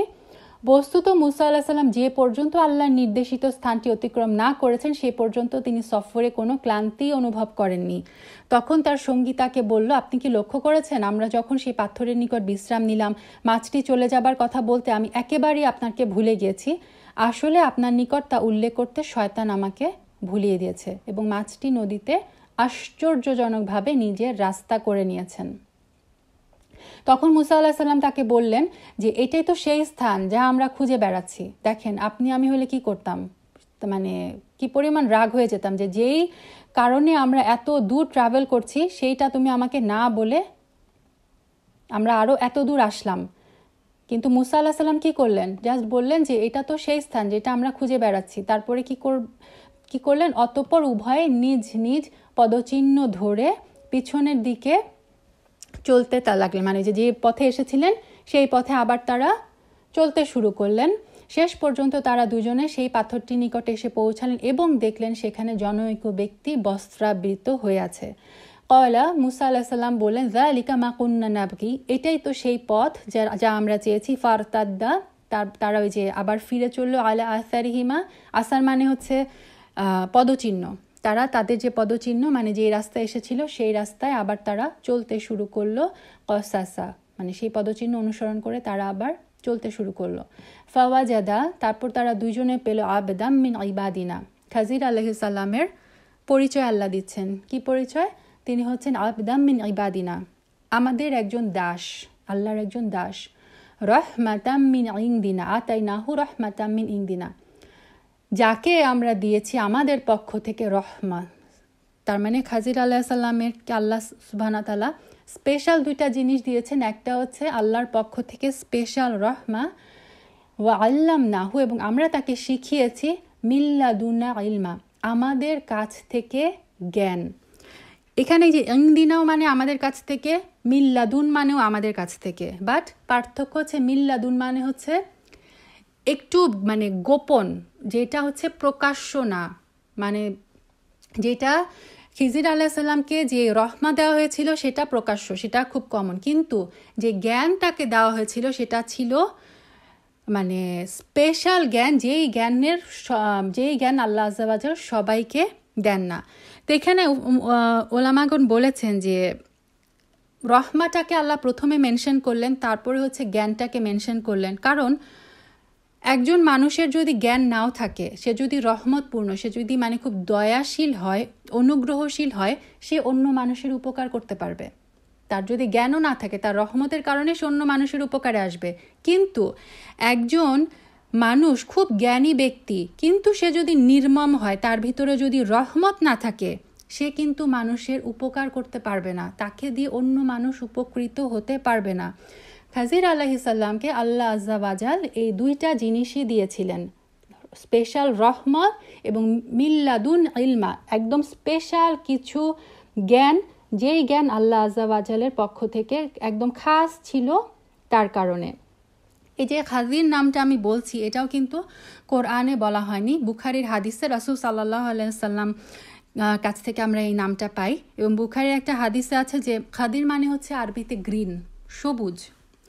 তো এক বুখারীর 3402 নম্বর হাদিসে আছে যে রাসূল সাল্লাল্লাহু আলাইহি ওয়াসাল্লাম তার নামকরণের কারণ প্রসঙ্গে বলেন, তিনি যেখানে বসতেন এ খাজির আলাইহিস সালাম, সেখানেই ঘাস উৎপন্ন হয়ে যেত, মাটি যেরকমই হোক না কেন। মানে তিনি একটা শুকনা জায়গায় বসলেও সেই জায়গাটা শস্য মানে সবুজ শ্যামল হয়ে যেত। এই কারণে তাকে, এটা তার নিকনেম, তাকে খাজির আলাইহিস সালাম বলা হয়। এবং উনি কি আসলে নবী ছিলেন নাকি উনি আল্লাহর আউলিয়া ছিলেন, এটা নিয়েও অনেক ইখতিলাফ আছে। বাট অনেকেই বলেছেন, আমরা দেখব 3টা ঘটনায় যে একটা পর্যায়ে উনি একটা বালককে হত্যা করে। তো সেটা থেকে মুফাসসিরগণ বলেন যে একজন সাধারণ মানুষ বা একজন আল্লাহর আউলিয়াকে আল্লাহ আযজা ওয়া জাল এই কাজ করার পারমিশন দিবে না। এবং উনি যে সমস্ত মানে কাজগুলো করেন, সেটা একমাত্র একজন নবীর পক্ষে, একজন নবীকে দিয়েই আল্লাহর পক্ষে করানো সম্ভব। সো অনেকেই বলেছেন যে তিনি আসলে নবী ছিলেন, বাট উনি বনি ইসরায়েলের নবী ছিলেন না। বনি ইসরায়েলের নবী ছিলেন মুসা আলাইহিস সালাম, তিনি অন্য সম্প্রদায়ের কাছে পাঠানো একজন নবী ছিলেন। খাজির আলাইহিস সালামকে নিয়ে অনেক ধরনের বিতর্ক আছে। কেউ একটা গ্রুপ এরকমও আছে যে বলেন যে তিনি এখনও জীবিত আছে, এরকমও কিন্তু একটা গ্রুপ আছে। তো এটা নিয়েও মুফাসসিরগণ বলেন যে না, এটা হতে পারে না, কারণ সূরা আল আম্বিয়াতে আল্লাহ ক্লিয়ারলি বলে দিয়েছেন, সূরা আল আম্বিয়ার 34 নম্বর আয়াতে, আমরা আপনার আগেও কোনো মানুষকে অনন্ত জীবন দান করিনি। সো রাসূল সাল্লাল্লাহু আলাইহি ওয়াসাল্লামকে উদ্দেশ্য করে বলা হচ্ছে আপনার আগেও কোনো মানুষকে অনন্ত জীবন দান করা হয়নি। সো খাদির আলাইহিস সালামও অনন্ত জীবন আসলে লাভ করতে পারে না।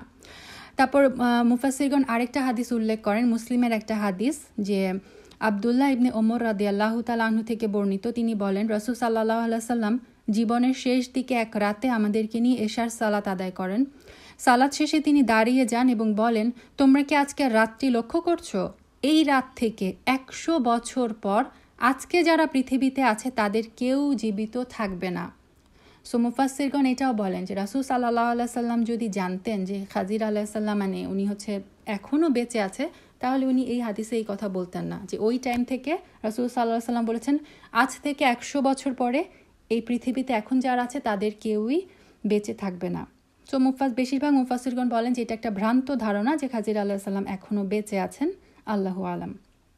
আচ্ছা, তো আমরা আবার ঘটনায় আসি যে মুসা আলাইহিস সালাম ওই জায়গায় আসলেন এবং খাজির আলাইহিস সালামকে উনি দেখতে পেলেন। তারপর তিনি বললেন ক্বালা লাহু মুসা, মুসা আলাইহিস সালাম তাকে বললেন, খাজির আলাইহিস সালামকে বললেন, হাল আত্তাবিউকা, আমি কি আপনাকে অনুসরণ করতে পারি? আলা, কেন? কার উপরে? আনতু আল্লিমানি, যে আপনি আমাকে শেখাবেন, মিম্মা উল্লিমতা রুশদা, যে সত্য জ্ঞান আপনাকে দেওয়া হয়েছে সেটা থেকে আপনি আমাকে শিখাবেন, এ কারণে কি আমি আপনার অনুসরণ করতে পারি? সুবহানাল্লাহ। দেখেন, উনি ছিলেন নবী, উনি কিন্তু যে বলেন নাই যে আমি হচ্ছি বনি ইসরায়েলের নবী, সো আল্লাহ আমাকে বলেছেন যে আপনার কাছে জ্ঞান আছে, সো আপনি আমাকে শিখান। উনি কি করলেন? এটা হচ্ছে তালিবুল ইলমের কি বলে এটাকে, মানে তার যে আচরণ কীরকম হবে, হাম্বলনেস। মুসা আলাইহিস সালাম তাকে যেয়ে বললেন আমি কি আপনাকে অনুসরণ করতে পারি, উনি পারমিশন চাইলেন। হাদিসে আমরা দেখি আবার যে হাদিসে রাসূল সাল্লাল্লাহু আলাইহি সাল্লাম বর্ণনা করছেন যে তারা খাজির আলাইহিস সালামকে যখন পেলেন, মুসা আলাইহিস সালাম তাকে সালাম দিলেন। তিনি সালামের জবাব দিয়ে বলেন এখানে সালাম কি করে এলো? মানে খাজির আলাইহিস সালাম যেই সম্প্রদায়ের মধ্যে তখন ছিলেন তারা ছিল আল্লাহর দিনে বিশ্বাসী না, সো সালামের প্রচলন ওখানে ছিল না। সো মুসা আলাইহিস সালাম যখন তাকে সালাম দিলেন তখন তিনি অবাক হলেন যে আপনি সালাম দিচ্ছেন, আপনি কোথা থেকে এসেছেন, মানে আপনি এই জমিতে সালাম কি করে এলো? তখন তিনি বলেন আমি মুসা। তিনি জিজ্ঞাসা করলেন আপনি বনি ইসরায়েলের মুসা? তিনি বলেন হ্যাঁ, আমি আপনার নিকট এসেছি সরল সঠিক জ্ঞানের ওইসব কথাগুলো শেখার জন্য যা আপনাকে শেখানো হয়েছে।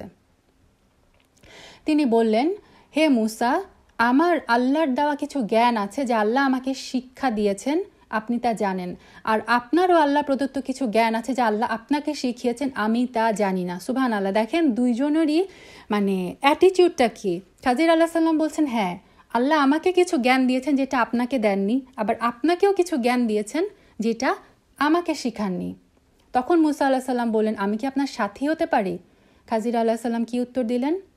ক্বালা, তিনি উত্তর দিলেন ইন্নাকা, নিশ্চয়ই আপনি, লান তাস্তাতিয়া মাইয়া সবরা, আপনি আমার সাথে ধৈর্য রাখতে পারবেন না।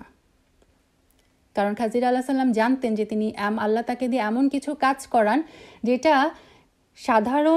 সাধারণভাবে দেখলে সেই ব্যাপারে ধৈর্য ধরে রাখা খুবই অসম্ভব।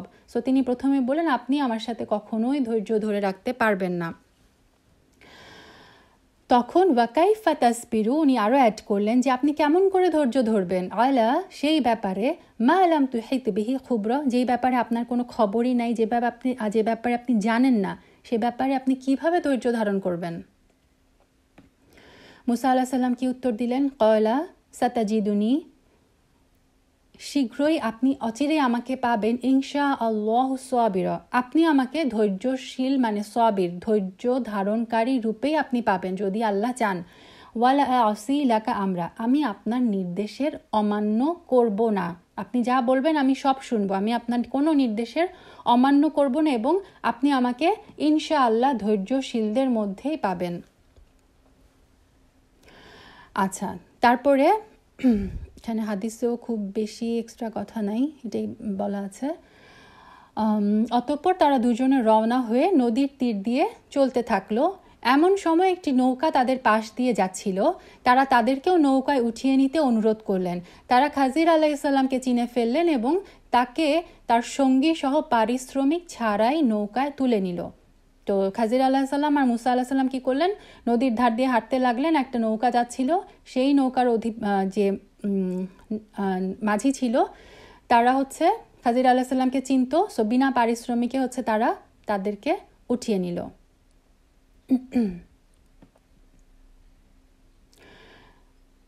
আচ্ছা, এর আগে আমি আরেকটা লাইন বলে নিই। এখানে আছে কোরআনে যে ওই যে মুসা আলাহিসাল্লাম সাল্লাম যখন বললো যে আমাকে ধৈর্যশীল পাবেন, আমি কোনো নির্দেশ লঙ্ঘন করব না, ফাইনালি খাজির আলাহ সাল্লাম তাকে নিতে রাজি হলেন এবং একটা কথা বললেন যে কয়লা, তিনি বললেন ফাইনি তাবা আতানি, যদি আপনি আমাকে অনুসরণ করতে চান, ফালা তাস আলনি, আমাকে কোনো প্রশ্ন করবেন না, আং শাইইন, কোনো ব্যাপারে, মানে আপনি কোনো প্রশ্নই আমাকে করবেন না, হাত্তা, যতক্ষণ না পর্যন্ত দিসা, আমি আপনাকে বলে দিই, লাকা মিনহু যিকর, আমি আপনাকে এই ব্যাপারে কোনো কিছু বর্ণনা করার আগ পর্যন্ত আপনি আমাকে কোনো ব্যাপারে কোনো প্রশ্ন করতে পারবেন না। মুসা আলাইহিস সালাম সেটাতেও রাজি হয়ে গেলেন। ফাং তোয়ালাক, অতঃপর তারা চলতে শুরু করলো, হাত্তা ইদা রকিবা ফিস সাফিনা, যতক্ষণ তারা চলতে শুরু করলো এবং তারপরে যে একটা সাফিনা মানে নৌকা, নৌকার মধ্যে উঠে গেল খরাকহা, তারপরে সে নৌকাটা ফুটা করে দিল, খাজির আলাইহিস সালাম সেই নৌকা ফুটা করে দিল। আচ্ছা, এই ঘটনায় যাওয়ার আগে আরেকটু কথোপকথন আছে যেটা আমরা হাদিস থেকে পাই। তারা দুজন যখন নৌকায় উঠলো তখন একটা চড়ুই পাখি এসে নৌকার এক পাশে বসলো, একবার কি দুবার নদীর পানিতে ঠোঁট ডুবালো, মানে একটা চড়ুই পাখি এসে বসলো এবং সে পানি থেকে দুইবার একটু পানি খেলো। খাজির আলাইহিস সালাম বললেন, হে মুসা আলাইহিস সালাম, আমার এবং তোমার জ্ঞানের দ্বারা আল্লাহর জ্ঞান থেকে ততটুকুও কমেনি যতটুকু এই পাখিটি তার ঠোঁটের দ্বারা নদীর পানি হ্রাস করেছে। মানে একটু আগেই মুসা আলাইহিস সালামের সাথে তার কথোপকথন হলো যে আমাকে আল্লাহ কিছু জ্ঞান দিয়েছেন যেটা আপনাকে দেন নেই, আপনাকে দিয়েছেন যেটা আমাকে দেন নেই। এখন তিনি বলছেন আমার আর আপনার জ্ঞান যদি মিলাইও, তারপরেও সেই জ্ঞানটা আল্লাহর জ্ঞানের তুলনায়, এই যে একটা নদী থেকে পাখি 2 ফোঁটা পানি খেলো, এইটাতে যেমন নদীর পানি কিচ্ছু হলো না, ঠিক সেরকমই আমার আর আপনার জ্ঞানটা হচ্ছে আল্লাহর জ্ঞানের তুলনায় এই যে পুরা নদীর তুলনায় পাখির খাওয়া ওই 2 ফোঁটা পানির মতো। তারপরে খাজির আলাইহিস সালাম কি করলেন, একটা কুঠার দিয়ে নৌকা থেকে একটা তক্তা খুলে ফেললেন। মুসা আলাইহিস সালাম অকস্মাৎ দৃষ্টি দিতেই দেখতে পেলেন যে তিনি কুঠার দিয়ে তক্তা খুলে ফেলছেন। তখন মুসা আলাইহিস সালাম তাকে বললেন, এই যে কলা, মুসা বলল, খরাক্তাহা, আপনি ফুটা করে দিলেন, লিতু গ্রিক আহলাহা, যাতেই আরোহীরা ডুবে যায়। মানে আপনি এটা কি করলেন? এই যে নৌকার যে মাঝি, সে আমাদেরকে বিনা পারিশ্রমিকে আমাদেরকে নৌকায় জায়গা দিল, আর আপনি কি করলেন, এই নৌকাটাকে ফুটা করে দিলেন, আপনি এটা ক্ষতি করে ফেললেন। লাকাদ জি'তা শাইআন ইমরা, আপনি তো খুব অদ্ভুত কাজ করে ফেললেন। ইমরা মানে খুব অদ্ভুত, আপনি খুব অদ্ভুত একটা কাজ করলেন। তখন খাজির আলাইহিস সালাম কি বললেন, কয়লা, তিনি বললেন, আলাম আকুল, আমি কি বলিনি, ইন্নাকা লান তাসতাতিয়া মাইয়া সবরা, আমি কি বলিনি যে আপনি কখনোই আমার সাথে ধৈর্য ধারণ করতে পারবেন না। তখন মুসা আলাইহিস সালাম বললেন, মুসা আলাইহিস সালাম এবার আসলে ভুলে গিয়েছিলেন, কারণ এটা তো একটা স্বাভাবিক একটা ঘটনা যে যারা আমাদেরকে নৌকায় উঠালো তাদের নৌকাটা আপনি ফুটা করে দিলেন। সো তিনি মাথা ঠিক রাখতে না পেরে সাথে সাথে বলে ফেললেন। সাথে সাথে ওনার মনে পড়লো, খিজির আলাইহিস সালাম যখন মনে করে দিলেন, কয়লা, তিনি বলে, লা তু আখিজনি, আমাকে পাকড়াও করবেন না, বিমা নাসিতু, যে ব্যাপারে আমি ভুলে গেছি, ওয়ালা তুর হিকনি, এবং আমার উপর আপনি চাপিয়ে দিবেন না, মিন আমরি উসরা, কঠোরতা। মানে এই যে আমি প্রথমবার একটা ভুল করে ফেললাম, আপনি এই ব্যাপারে আমাকে পাকড়াও করবেন না এবং আমার উপর এত কঠোরতা আরোপ করবেন না। এই যে হাদিসও এসেছে মুসা আলাইহিস সালামের পক্ষ থেকে প্রথম এই কথাটি ছিল ভুলক্রমে। আচ্ছা, তারপরে তারা আবার চলতে শুরু করলো, ফাং তোয়ালাকা, তারপর তারা দুজনে চলতে শুরু করলো, হাত্তা ইদা লাকিয়া গুলামান ফাকাতালা, চলতে চলতে দুইজনে কি পেল, একটা গুলাম, একটা বালক, একটা ছোট বাচ্চার দেখা পেল। খাজির আলাইহিস সালাম কতালাহু, সেই বালকটাকে হত্যা করলো। হাদিসে এসেছে যে অতঃপর যখন তারা উভয় নদী পার হয়ে আসলো তখন তারা একটি বালকের পাশ দিয়ে অতিক্রম করলেন এবং যে বালকটি অন্য বালকদের সাথে খেলছিল, খাজির আলাইহিস সালাম তার মাথা ধরলেন, নিজ হাতে তার ঘাড় আলাদা করে দিলেন। ওই যে তার হাতে যে কুঠারটা ছিল সেই কুঠার দিয়ে তার ঘাড় আলাদা করে ফেলেন। মুসা আলাইহিস সালাম তাকে বললেন কি, মুসা আলাইহিস সালাম এটা দেখে কি করলেন, সাথে সাথে বললেন, কতালতা নাফসাং জাকিয়া, আপনি একটা নিষ্পাপ নাফস, একটা নিষ্পাপ জীবনকে হত্যা করলেন, বেগয়রি নাফস, কোনো পাপ ছাড়া। মানে আমরা জানি ইসলামে এটা তখনও ছিল যে কিসাস যেটাকে বলা হয়, মানে হচ্ছে জানের বদলে জান। এই বাচ্চাটা তো কাউকে হত্যা করে নাই, আপনি এই বাচ্চাটাকে কেন হত্যা করলেন? বেগয়রি নাফস, কোনো মানে একটা হত্যা ছাড়া, কোনো নিষ্পাপ একটা জীবনকে আপনি হত্যা করেন। লাকাদ জিতা শাইআন নুকরা, নুকরা মানে হচ্ছে গুরুতর সিরিয়াস অপরাধ, আপনি তো অবশ্যই একটা গুরুতর অপরাধ করে ফেলেছেন, নিশ্চয়ই আপনি একটা গুরুতর অন্যায় করে ফেলেছেন। সুবহানাল্লাহ। এই কথাটা কিন্তু মুসা আলাহিসাল্লাম সাল্লাম ভুলে যান নাই। ওনারা তো মাত্রই খাজির আলাহিসাল্লাম সাল্লাম তাকে মনে করাই দিল যে আপনি কিন্তু আমার সাথে ধৈর্য ধরতে পারবেন না। মুসা আলাহিসাল্লাম সাল্লাম একটু আগে বলে আসলো যে আমি ভুলে গেছি, আপনি আমার উপর এত কঠোরতা আরোপ করবেন না। কিন্তু এটা কিন্তু মুসা আলাহিসাল্লাম সাল্লাম ভুলে যান নাই, এটা ওনার স্বাভাবিক, ওনার মনে ছিল, কিন্তু উনি বলে ফেললেন। কলা, তখন খাজির আলাহিসাল্লাম সাল্লাম আবার বললেন আলাম আকুল্লাকা।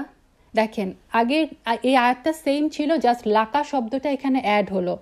তখন মানে লাকা, আপনাকে, আমি কি আপনাকে বলি নাই? আমরা বলি না প্রথমে বললাম যে আমি কি বলি নাই, সেকেন্ড বার যখন জোর দিয়ে বলি আমি কি তোমাকে বলি নাই, এখানে ঠিক একই মানে সাইকোলজি।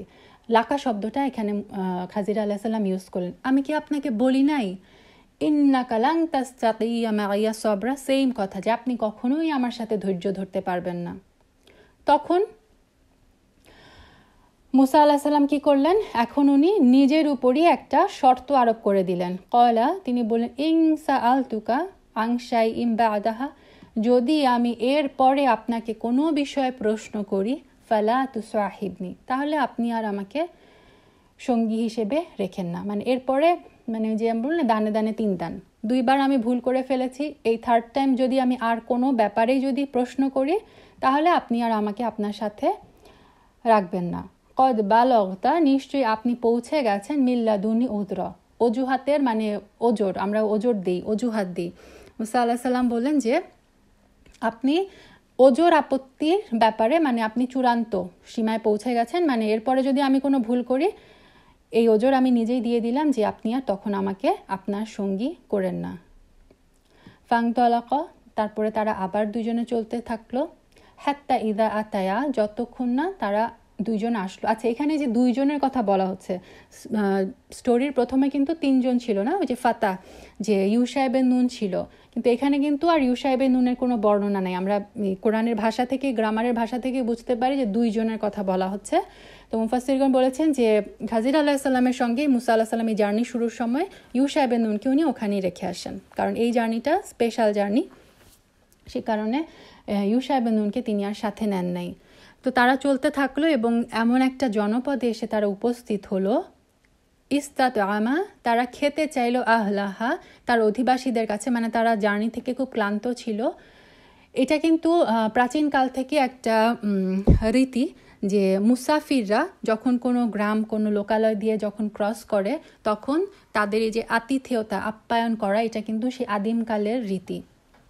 সো এই একই ধারাবাহিকতায় তারা একটা জনপদ দিয়ে যখন যাচ্ছিল তাদের কাছে খাওয়া চাইলো, কিন্তু ওই জনবাসীরা, গ্রামবাসীরা তাদের আতিথেয়তা করতে অস্বীকার করে। হ্যাঁ, যে আবাও অস্বীকার করলো আইয়ুদওয়াইফু হুমা, তাদের দুজনের আতিথেয়তা করতে, মানে তারা খুবই কৃপণ টাইপের ছিল, তারা আতিথেয়তা করতে অস্বীকার করলো। তো তারা যখন চলে যাচ্ছে, সেই গ্রাম থেকে বের হয়ে যাচ্ছে, ফাওয়া জাদা, তারা দুইজনে পেল ফিহা, এই গ্রামের মধ্যে জিদার, জিদার হচ্ছে ওয়াল, তারা একটা ওয়াল দেখতে পেল, ইউরিদু আইয়ান কদ্দা, মানে দেখে মনে হচ্ছিল যে ওয়ালটা ভেঙে পড়ে যাবে, প্রায় মানে ভেঙে পড়ার উপক্রম হচ্ছে, যে কোনো সময় ওয়ালটা, দেয়ালটা ভেঙে যাবে। ফাআকামা, খাজির আলাইহিস সালাম কি করলেন, সেই ওয়ালটা নিজ হাতে সোজা করে দিলেন। মানে হাদিসের বর্ণনা এসেছে যে তিনি কোনো জিনিস উপর থেকে মানে ঝুঁকে পড়েছে, মানে খাজির আলাইহিস সালাম হচ্ছে কাদা মাটি দিয়ে কি করলেন, সেই ওয়ালটাকে স্ট্রেট করে দিলেন, একদম মানে ভেঙে পড়ার উপক্রম হচ্ছিল, সেই ওয়ালটাকে উনি নিজের হাতে সোজা করে দিলেন। তখন কলা, মুসা আলাইহিস সালাম বললেন, লাউ শিতা, যদি আপনি চাইতেন, লাত্তাখাযতা আলাইহি আজরা, এই যে আপনি এই কাজটা করলেন এটার বিনিময়ে তো আপনি আজর চাইতে পারতেন, পারিশ্রমিক চাইতে পারতেন। আমাদের এত খিদা লাগলো, আমরা তাদের কাছে, এই জনপদবাসীর কাছে খাওয়া চাইলাম, তারা অস্বীকার করলো, তো আপনি যখন এই কাজটা করলেনই, তো আপনি এটার বিনিময়ে, যে আমরা বলি না কাজের বিনিময়ে খাদ্য, এই কাজটার বিনিময়ে তো আপনি তাদের কাছে পারিশ্রমিক চাইতে পারতেন। এর বিনিময়ে যে হাদিসে এসেছে আপনি ইচ্ছা করলে এর বদলে মজুরি গ্রহণ করতে পারতেন। তো এটাই ছিল মুসা আলাইহিস সালামের মানে যে আবার উনি যে একটু, এটা কিন্তু মানে প্রশ্ন না, এটা আসলে পরামর্শ টাইপের উনি দিলেন। তারপর খাজির আলাইসাল্লাম বললেন কয়লা হাযা ফিরাকু, এটাই হচ্ছে শেষ, তোমার আর আমার মধ্যে ফার্ক, তোমার আর আমার মধ্যে বিচ্ছেদ, বাইনি বা বাইনি, আমার তোমার মাঝখানে এটাই শেষ যাত্রা। সা উনাব্বিউকা, আমি শীঘ্রই তোমাকে জানিয়ে দিব, বিতাউইলি, ব্যাখ্যা, মা লাম তাস্তাতি আলাইহি সবরা, যেই ব্যাপারে তুমি ধৈর্য ধারণ করতে পারো নাই সেই ব্যাপারে আমি তোমাকে জানিয়ে দিচ্ছি। এখানে শব্দটা খেয়াল রাখেন, তাস্তাতি, এই শব্দটা আবার পরে আসবে, তাস্তাতি, মা লাম তাস্তাতি, যেই ব্যাপারে আপনি ধৈর্য ধারণ করতে পারেননি। এইটুকু বলে রাসূল সাল্লাল্লাহু আলাইহি সাল্লাম বলেছেন যে আমাদের তো ইচ্ছা যে মুসা আলাইহিস সালাম যদি ধৈর্য ধরতেন আমাদেরকে তাদের আরও অনেক অধিক খবর বর্ণনা করা হতো। মানে রাসূল সাল্লাল্লাহু আলাইহি সাল্লাম বলছিলেন যে মুসা আলাইহিস সালাম যদি ধৈর্য হারা না হয়ে যেতেন, উনি যদি আরেকটু ধৈর্য ধরতেন, আমরা এরকম আরও অনেক ঘটনা তার কাছ থেকে জানতে পারতাম। এখন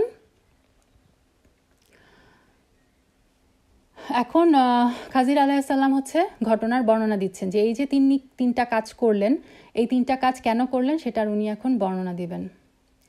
আম্মা সাফিনা, প্রথম ঘটনাটা, ওই যে নৌকাটার ব্যাপার হচ্ছে এরকম, ফাকানাত, নৌকাটা কি ছিল, লিমাসাকিন, এই নৌকাটা ছিল গরিব মিসকিনদের, ইয়ামালুনা ফিল বাহর, যারা হচ্ছে সমুদ্রে কাজ করত। ফাআরাদতু, তাই আমি চাইলাম, আন আইবাহা, এটাকে আইব বলি না আমরা, আইব উর্দুতে আইব বলে, আইব মানে হচ্ছে ত্রুটি, আমি চাইলাম নৌকাটাকে ত্রুটিযুক্ত করে দিতে। ওয়াকানা ওয়ারো আহুম, কারণ এদের পেছনে ছিল মালিক একজন রাজা, ইয়া খুজু, যে ধরে নিত, কুল্লা সাফিনাতিন গসবা, জোর করে, যে প্রত্যেকটা ভালো নৌকা যে কি করত, পাকড়াও করত, ধরে নিত, নিয়ে নিত। তার মানে এই যে একটা রাজা ছিল সেখানে, সেই রাজা কি করত, তার সামনে দিয়ে ওইখান দিয়ে মানে যত ভালো নৌকা, নিখুঁত নৌকা যেত, সে সেগুলাকে পাকড়াও করতো, নিয়ে নিত। সেই কারণে খাজির আলাইহিস সালাম কি করলেন, এই নৌকাটাকে ত্রুটিযুক্ত করে দিলেন, একটা তক্তা তুলে দিলেন, যে কারণে রাজা যখন এই নৌকাটা পাকড়াও করতে চাবে, যখন সে দেখবে এই নৌকাটা ত্রুটিযুক্ত, তখন সে কি করবে, এই নৌকাটাকে আর ধরবে না, এই নৌকাটাকে ছেড়ে দিবে। এইটা ছিল ওই নৌকাটার ত্রুটিযুক্ত করার পিছনে কারণ। আপাত দৃষ্টিতে আমাদের মনে হয়েছিল প্রথমে যে হ্যাঁ, কিভাবে নৌকাটা নষ্ট করে দিল, কিন্তু দেখেন এই যে ছোট্ট একটু ত্রুটির মাধ্যমে আল্লাহ কি করলেন, এই মিসকিনদের কত বড় একটা বিপদ থেকে বাঁচিয়ে দিলেন। এভাবেই কিন্তু আল্লাহ আযজা ওয়া জাল্লা আমাদের প্রত্যেকের লাইফেই করেন। অনেক সময় মানুষ ছোট ছোট বিপদে পড়ে আল্লাহ কি করেন, অনেক বড় বিপদ থেকে কিন্তু আমাদেরকে বাঁচিয়ে দেন। কিন্তু আমরা মানুষ, আমরা ধৈর্যও ধরতে পারি না, আমরা এত কিছু আসলে বুঝতেও পারি না। তারা কি করলো, এই একটা তক্তা ফিক্স করা কিন্তু তাদের জন্য কোনো খুব ব্যাপার না, কিন্তু পুরা নৌকাটাই যদি তারা হারিয়ে ফেলতো, তখন এই মিসকিনদের মানে কি একটা বাজে একটা অবস্থা হতো। তো আল্লাহ এইভাবে বাঁচিয়ে দিলেন। এটা গেল প্রথম ঘটনা। আরেকটা জিনিস খেয়াল রাখবেন যে খাজির আলাইহিস সালাম বলেন ফাআরাদতু, আমি চেয়েছিলাম নৌকাটাকে ত্রুটিযুক্ত করতে। হ্যাঁ, তারপরে ওয়া আম্মাল গুলাম, এবং বালকটার ব্যাপারে যে সেকেন্ড ঘটনাটা হয়েছিল, যে বালককে হত্যা করা হয়েছিল, সেই বালকটার কি ঘটনা ছিল, ফাকানা আবাওয়াহু, তার যে পিতা মাতা, আবুন বলতে বাবা বোঝানো হয়, বা আবাওয়াইনি হচ্ছে দুইজন, তো দুইজন বাবা তো আর না, আবাওয়াহু বলতে আরবিতে বাবা মা, পিতা মাতাকে বোঝানো হয়। তার যে বাবা মা ছিল তারা ছিল কি মুমিনাইনি, দুইজন মুমিন, মানে তার বাবা মা দুইজনই ছিল মুমিন ব্যক্তি। ফাখাশিনা, তারপর আমরা আশঙ্কা করলাম, আইয়ুর হিকাহুমা, যে তারা এই দুইজন বাচ্চা, এই বাচ্চাটা কি করবে, তার বাবা মাকে কষ্ট দিবে। কিভাবে, তুগিয়ানা, অবাধ্যতা করে, বা কুফরা, অবিশ্বাস করে। মানে এই বাচ্চাটা যদি বড় হয়, এই বাচ্চাটা বাবা মার অবাধ্য হবে এবং এই বাচ্চাটা কুফরি করবে।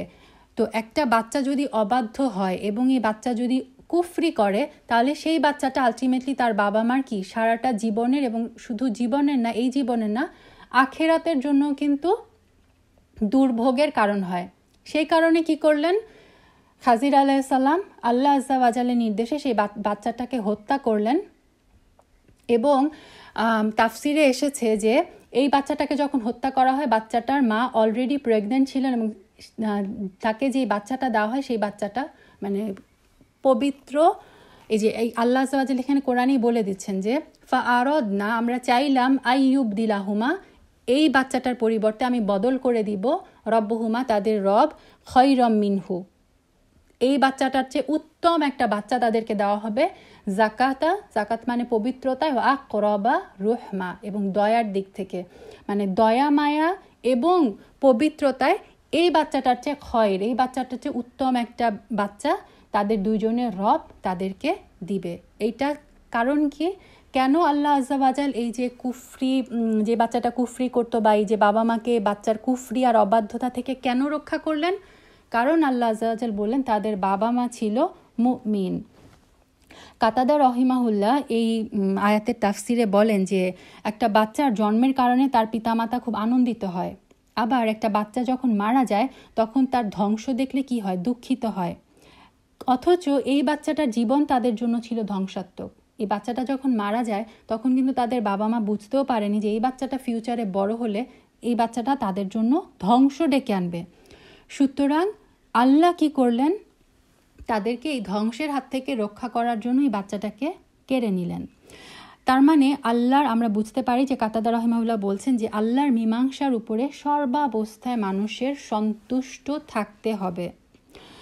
রাসূল সাল্লাল্লাহু আলাইহি সাল্লাম সহিহ হাদিসে বলেছেন যে মুমিনের জন্য আল্লাহ যেই ফয়সালাই করেন সেটাই উত্তম হয়ে থাকে। তার মানে মুমিন অনেক সময় নিজের জন্য যা পছন্দ করে তার চেয়ে উত্তম যেটা তার জন্য, সেটাই আল্লাহ তাআলা তাকে দিয়ে থাকেন। এবং কোরআনেও আল্লাহ বলেছেন যে তোমরা নিজেদের জন্য কিছু অপছন্দনীয় এবং ক্ষতিকর জিনিস মনে করো, অনেক সময় আমাদের কাছে মনে হয় জিনিসটা আমাদের পছন্দ হচ্ছে না, এই জিনিসটা আমাদের ক্ষতির কারণ, অথচ এইটা তোমাদের জন্য কল্যাণকর ও উপকারী। কারণ আল্লাহ হচ্ছেন আল আলিম, তিনি সব কিছু জানেন। আমরা কিন্তু উদাসীন, আমরা আমাদের পরিণাম সম্পর্কে, ফিউচার সম্পর্কে কিন্তু জানি না। সো আল্লাহ যেই অবস্থায় যেই ডিসিশনই আমাদের জন্য নিয়ে থাকেন সেই ডিসিশনই আমাদের জন্য সর্বোত্তম। এই জিনিসটার দৃঢ় বিশ্বাস আমাদেরকে রাখতে হবে। এই জিনিসটা কিন্তু আমরা এই যে মুসা আলাইসাল্লাম আর খাজির আলাইসাল্লামের এই ঘটনা থেকে এটা কিন্তু আমরা বুঝতে পারি। দেখেন, কারোরই মনে হবে না যে একটা বাচ্চা যখন মারা গেল সেই বাচ্চাটা যে ভবিষ্যতে এইটা হতে পারতো, এটা আল্লাহ যে আসলে আমাদেরকে ভয়ঙ্কর একটা বিপদ থেকেই বাঁচালেন, এই জিনিসটা কিন্তু এই বাচ্চার বাবা মা তখনও বুঝতে পারেনি। কিন্তু এটা আলটিমেটলি আল্লাহর পক্ষ থেকে এটা হচ্ছে রহমা। তার মানে এটা থেকে আমরা বুঝি যে আল্লাহ আমাদের জন্য যেইটাই ডিসিশন ফয়সালা করেন সেটার মধ্যেই আসলে আমাদের মধ্যে উত্তম রয়েছে। আল্লাহর ডিসিশনে মানে সন্তুষ্ট থাকাটাই হচ্ছে একজন মুমিনের কর্তব্য। এখন একদম লাস্ট ঘটনা, বা আম্মাল জিদার, এবং যে দেয়ালটা, সেই দেয়ালটার ব্যাপারে এরকম, ফাকান আলী গুলামাইনি ইয়াতিমাইনি, এই দেয়ালটা ছিল দুইজন এতিম বালকের, ফিল মাদিনা, এই শহরের দুইজন এতিম বালকের, ওয়াকানা তাহতাহু, এবং এই যে দেয়ালটা, এই দেয়ালটার নিচে ছিল কাংজ, কাংজ হচ্ছে গুপ্তধন, লাহুমা, তাদের দুইজনের জন্য এই দেয়ালটার নিচে গুপ্তধন ছিল। ওয়াকানা আবু হুমা সোয়ালেহা, এবং তাদের দুইজনের বাবা ছিল, তাদের দুইজনের পিতা ছিল সোয়ালেহ, এবং এই যে দুইটা বাচ্চা, তাদের যে বাবা ছিল সে ছিল একজন সোয়ালেহ ব্যক্তি, সে ছিল একজন সৎ ব্যক্তি।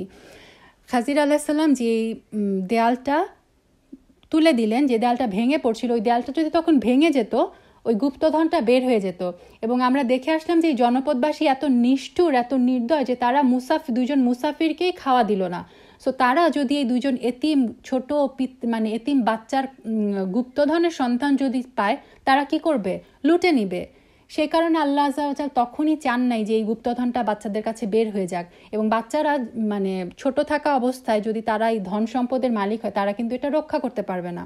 সে কারণে কি করলেন? ফাআরাদা রব্বুকা, তোমার রব চাইলেন, দেখেন আরাদা রব্বুকা, আপনার রব চাইলেন, আইয়াবলুগা আশুদ্দাহুমা, যে এই বাচ্চা দুটা তাদের যৌবনে পৌঁছাবে, ওয়ায়াস্তাখরিজা কাংজাহুমা, তারপরে এই গুপ্তধন তারা উদ্ধার করবে। সো এই বাচ্চাগুলা বড় হবে, যৌবনে পৌঁছাবে, তারপর তারা নিজেরা এই গুপ্তধনগুলো উদ্ধার করবে, তখন তারা এগুলাকে কি করতে পারবে? রক্ষা করতে পারবে, কাজে লাগাতে পারবে। রহমাতাম মির রব্বিক, এটা হচ্ছে আপনার রবের পক্ষ থেকে রহমা। ওয়ামা ফাআলতুহু, এই যে আমি কাজগুলো করলাম, আমি এটা করি নাই আন আমরি, আমার নিজের ইচ্ছায়, আমার নিজের ইচ্ছায় আমি কিছুই করিনি। যালিকা তা'ওয়িলু, এইটা হচ্ছে সেই ব্যাখ্যা, মা লাম তাস্তি আলাইহি সবরা, যেই ব্যাপারে আপনি ধৈর্য ধারণ করতে পারেননি। তার মানে যে এখানে এই ঘটনায় আমরা দেখলাম যে এই লাস্টের ঘটনাটা থেকে শিক্ষণীয় বিষয় হচ্ছে, আল্লাহ এখানে বলে দিলেন যে এই বাচ্চা দুইটার ধন সম্পদ আল্লাহ রক্ষা করলেন, কারণ এই বাচ্চা দুইটার বাবা ছিল সালেহ, সৎ ব্যক্তি। তার মানে মুফাসসিরগণ বলেন যে আমরা চিন্তা করি না যে আমাদের বাচ্চার ভবিষ্যৎ কি হবে, আমরা কি রেখে যাব। বাচ্চার ভবিষ্যৎ যদি নিশ্চিত করতে চান তাহলে আপনি নিজে সালেহ হয়ে যান। একজন ব্যক্তি যদি নিজে সালেহ হয়, আল্লাহ আযজা ওয়া জাল সেই ব্যক্তির যে বংশ পরম্পরা তাদের রক্ষণাবেক্ষণের দায়িত্ব নিয়ে নেন। আল্লাহ আযজা ওয়া জাল যদি এই দুইটা বাচ্চার ধন সম্পদকে এভাবে রক্ষা করেন, তাহলে এই বাচ্চা দুইটাকে আল্লাহ কিভাবে রক্ষা করবেন চিন্তা করেন। তো এইটা হচ্ছে এই লাস্টের যে স্টোরি, এটা থেকে শিক্ষা যে বাচ্চা কাচ্চার ভবিষ্যৎ চিন্তা করতে হলে, আপনি যদি চান আপনার আপনি চলে যাওয়ার পর আপনার বাচ্চার ভবিষ্যৎ মানে আল্লাহ রক্ষা করবেন, তাদেরকে আল্লাহ সব দিক থেকে আগলে রাখবেন, রহমত বর্ষণ করবেন, তাহলে কি করেন, আপনি নিজে সালেহ হয়ে যান, নিজে সৎ কর্মশীল হয়ে যান, তাহলে আল্লাহ আযজা ওয়া জাল বাচ্চাদের দায়িত্ব নিয়ে ফেলবে। এটা হচ্ছে এই লাস্টের স্টোরি থেকে শিক্ষা। আচ্ছা, এবং এই যে লাস্টে দেখেন বললেন যে জালিকা তাওয়িলু, এইটা হচ্ছে সেই জিনিস মা লাম তাস্তি আলাইহি সবরা, যেই ব্যাপারে তুমি ধৈর্য ধারণ করতে পারো না, এটা পুরো হচ্ছে ব্যাখ্যা। ওইখানে এর আগের আয়াতে মানে আমি একটা শব্দ মনে রাখতে হবে, তাস্তাতিয়া, ওইখানে ছিল তাস্তাতিয়া। খাজির আলাইহিস সালাম বলেছিলেন যে আমি এখন ব্যাখ্যা বলে দিব যেই ব্যাপারে আপনি ধৈর্য ধারণ করতে পারেননি, তাস্তাতিয়া। আর এখানে সেম শব্দটা এসেছে তাস্তিয়া, এই তা মাঝখানে তাটা মিসিং। এটা একটু গ্রামাটিক্যাল ব্যাপার, মানে আরবিতে ব্যাপার হচ্ছে যে একটা শব্দ, একটা লেটার যখন হার্ফ যখন বেড়ে যায়, সেই শব্দের ভারিক্কি বেড়ে যায়, সেই শব্দের মিনিং বেড়ে যায়। তো মুফাসসিরগণ বলেছেন কেন আল্লাহ আযজা ওয়া জাল ওইখানে তাস্তাতে আর এখানে তাস্তিয়া ইউজ করলেন। উনি তো দুই জায়গায় তাস্তে ইউজ করতে পারতেন, দুই জায়গায় তাস্তাতে ইউজ করতে পারতেন। এগুলো হচ্ছে বালাগার ব্যাপার। প্রথমে কেন খাজির আলাইহিস সালাম তাস্তাতে শব্দটা ইউজ করলেন, ভারিক্কি একটা শব্দ ইউজ করলেন? কারণ মুসা আলাইহিস সালামের কাছে ওই জিনিসটা তখনও তার কাছে পুরাপুরি একটা মানে কি বলে, পুরাপুরি ব্যাপারটা তখনও ঘোলাটে ছিল। ব্যাপারটা মানে কি হয়ে গেল, ঘটনাগুলা তার কাছে মাথায় অনেক ভারী ছিল ব্যাপারটা। তিনি কিছুই বুঝতে পারছিলেন না যে পরপর এই 3টা ঘটনা ঘটলো, তিনি কোনো কিছু বুঝতে পারছিলেন না। সে কারণে আল্লাহ আযজা ওয়া জাল ভারিক্কি অবস্থার ভারিক্কি বোঝানোর জন্য ভারী একটা শব্দ ইউজ করলেন, তাস্তাতিয়া। এখন যখন মুসা আলাইহিস সালামকে সমস্ত ঘটনা তার কাছে ক্লিয়ার হয়ে গেল, তার মানে ব্রেইনও হালকা হয়ে গেল, তখন সেম শব্দটা আল্লাহ কি করলেন, ভারী হালকা একটা শব্দ ইউজ করলেন, তাস্তিয়া। এগুলো হচ্ছে কোরআন, জাস্ট একটু বালাগার কথা বললাম কারণ এই ব্যাপারগুলো হচ্ছে খুব মজা। এগুলা মানে আপনি গ্রামার যখন জানবেন, আপনি বালাগা যখন জানবেন, তখন এই কোরআন পড়তে আরও বেশি মজা লাগে। এগুলো হচ্ছে কোরআনিক মানে আল্লাহর অলংকার। বালাগা মানে হচ্ছে অলংকার, কোরআনের অলংকার। সুবহানাল্লাহ। তো এখানে ছিল মুসা আলাইহিস সালামের স্টোরিটা শেষ। মুসা আলাইহিস সালামের স্টোরি থেকে আমরা একটা জিনিস শিখি যে তালিবুল ইলম, যে ছাত্র, তার মানে ব্যবহারটা কীরকম হবে তার উস্তাদের সাথে। এখানে যে খাদির আলাইহিস সালামের সাথে মুসা আলাইহিস সালামের যে বিহেভিয়ার, সেটা আমরা দেখি যে তিনি পারমিশন চাইলেন ওরকম, এবং তার শিখার যে আগ্রহ। এবং এই স্টোরিটা থেকে একটা জিনিস শিখি যে ধৈর্য। দেখেন খাজির আলাইহিস সালাম বলেন তুমি ধৈর্য ধরতে পারবা না। সো ধৈর্যটা অনেক বড় একটা জিনিস, কোনো একটা স্পেশালি দিনের ব্যাপারে। যে কোনো শিক্ষায় আপনি গ্রহণ করতে চান, আপনি ডাক্তার হন, ইঞ্জিনিয়ার হন, দুনিয়াবি যে কোনো জায়গায় আপনাকে কিন্তু ধৈর্য ধরে রাখতে হয়। এবং দিনই ব্যাপারে তো অবশ্যই ধৈর্য একটা বিশাল ব্যাপার। আমরা দেখি যে আমাদের ওস্তাদরা বলেন যে যখনই কেউ শুনে যে 1 বছরের একটা কোর্স, তখন মানুষ প্রথমেই ঘাবড়ে যায়, পেছনে চলে আসে। 1 বছর, ওরে বাবা আমি কি কন্টিনিউ করতে পারবো? আমরা অনেকে ধৈর্যটা ধরে রাখতে পারি না। এই স্টোরিটা থেকেও আমরা বুঝি যে দিনের জ্ঞান অর্জন করতে হলে আপনাকে অবশ্যই ধৈর্য ধরতে হবে। মুসা আলাইহিস সালাম কি বললেন, যতক্ষণ না আমি সন্ধান পাই, যুগ যুগ ধরে আমি চলতে থাকবো, তাই না? আরেকটা জিনিস শিখতে পারি আমরা এই স্টোরি থেকে, সেটা হচ্ছে একজন তালিবুল ইলমের কি করতে হয়, একজন ওস্তাদের ডিরেক্ট সান্নিধ্যে থাকতে হয়। আমাদের হচ্ছে এখন অবস্থাটা এরকম যে আমাদের উইকিপিডিয়া হচ্ছে আমাদের মুফতি আর গুগল হচ্ছে আমাদের টিচার। আমরা ভাবি যে গুগল আর উইকিপিডিয়া থেকে আমরা দিনের জ্ঞান নিয়ে ফেলবো, এটা কিন্তু হয় না। দিনের জ্ঞান শিখতে হলে অবশ্যই আপনাকে একজন ওস্তাদার কাছে ডিরেক্ট তার সান্নিধ্যে থাকতে হবে। দেখেন, আমরা দুনিয়াবি যে কোনো ক্ষেত্রে, ধরেন আমি যদি বলি যে আমি গুগল থেকে প্রেসক্রিপশন, গুগল থেকে উইকিপিডিয়া থেকে আমি আমার সমস্ত রোগের সিমটম দিয়ে মেডিসিন পেয়েছি, প্রেসক্রিপশন পেয়েছি, আপনি কি সেই প্রেসক্রিপশন গ্রহণ করবেন? বা আমি যদি বলি যে আমি সিভিল ইঞ্জিনিয়ার হয়েছে, সিভিল ইঞ্জিনিয়ারিং সমস্ত বই পড়ে, আপনি কি আসবেন সিভিল ইঞ্জিনিয়ারিংয়ে কাজ করাতে আমাকে দিয়ে? আসবেন না। কিন্তু আমাদের প্রবলেম হচ্ছে দিনের ক্ষেত্রে যখন আসে, ইসলামিক কোনো কিছু যখন শিখতে চাই, তখন আমরা ভাবি যে আমরা বই পড়ে, আমরা গুগল দেখে, আমরা ইউটিউব দেখে আমরা সব কিছু শিখে ফেলবো। এই জিনিসটা ভুল। আপনাকে দিনের প্রকৃত ইলম অর্জন করতে হলে অবশ্যই কোনো ওস্তাদার সান্নিধ্যে থাকতে হবে। মুসা আলাহিসাল্লাম কি করেছিলেন? এত দূর জার্নি করেছিলেন খাজির আলাহিসাল্লামের সান্নিধ্যে থেকে কিছু শিক্ষার জন্য। সো ইসলাম এই যে ডু ইট ইয়োর সেলফ, এসো নিজে করি টাইপের শিক্ষা কিন্তু দিনের ক্ষেত্রে হয় না। এটা হচ্ছে এই ইয়েটা থেকে একটা শিক্ষা। সুবহানাল্লাহ। তো আমরা যেন আল্লাহ আজ্জা ওয়াজাল যেন আমাদেরকে দিনের ব্যাপারে, দিনের জ্ঞান অর্জন করার জন্য ধৈর্য দেন, সমস্ত ব্যাপারে যেন ধৈর্য ধারণ করার তৌফিক আল্লাহ আজ্জা ওয়াজাল আমাদেরকে দেন। রব্বানা আফরিগ আলাইনা সবরা ওয়া তাওয়াফানা মুসলিমিন। হে আল্লাহ, আপনি আমাদের উপরে ধৈর্য ঢেলে দেন, সবর ঢেলে দেন এবং মুসলিম হিসেবে আমাদের মৃত্যু দেন। সুবহানাক আল্লাহুম্মা বিহামদিকা আশহাদু আল্লা ইলাহা ইল্লা আনতা আস্তাগফিরুকা ওয়া আতুবু ইলাইক।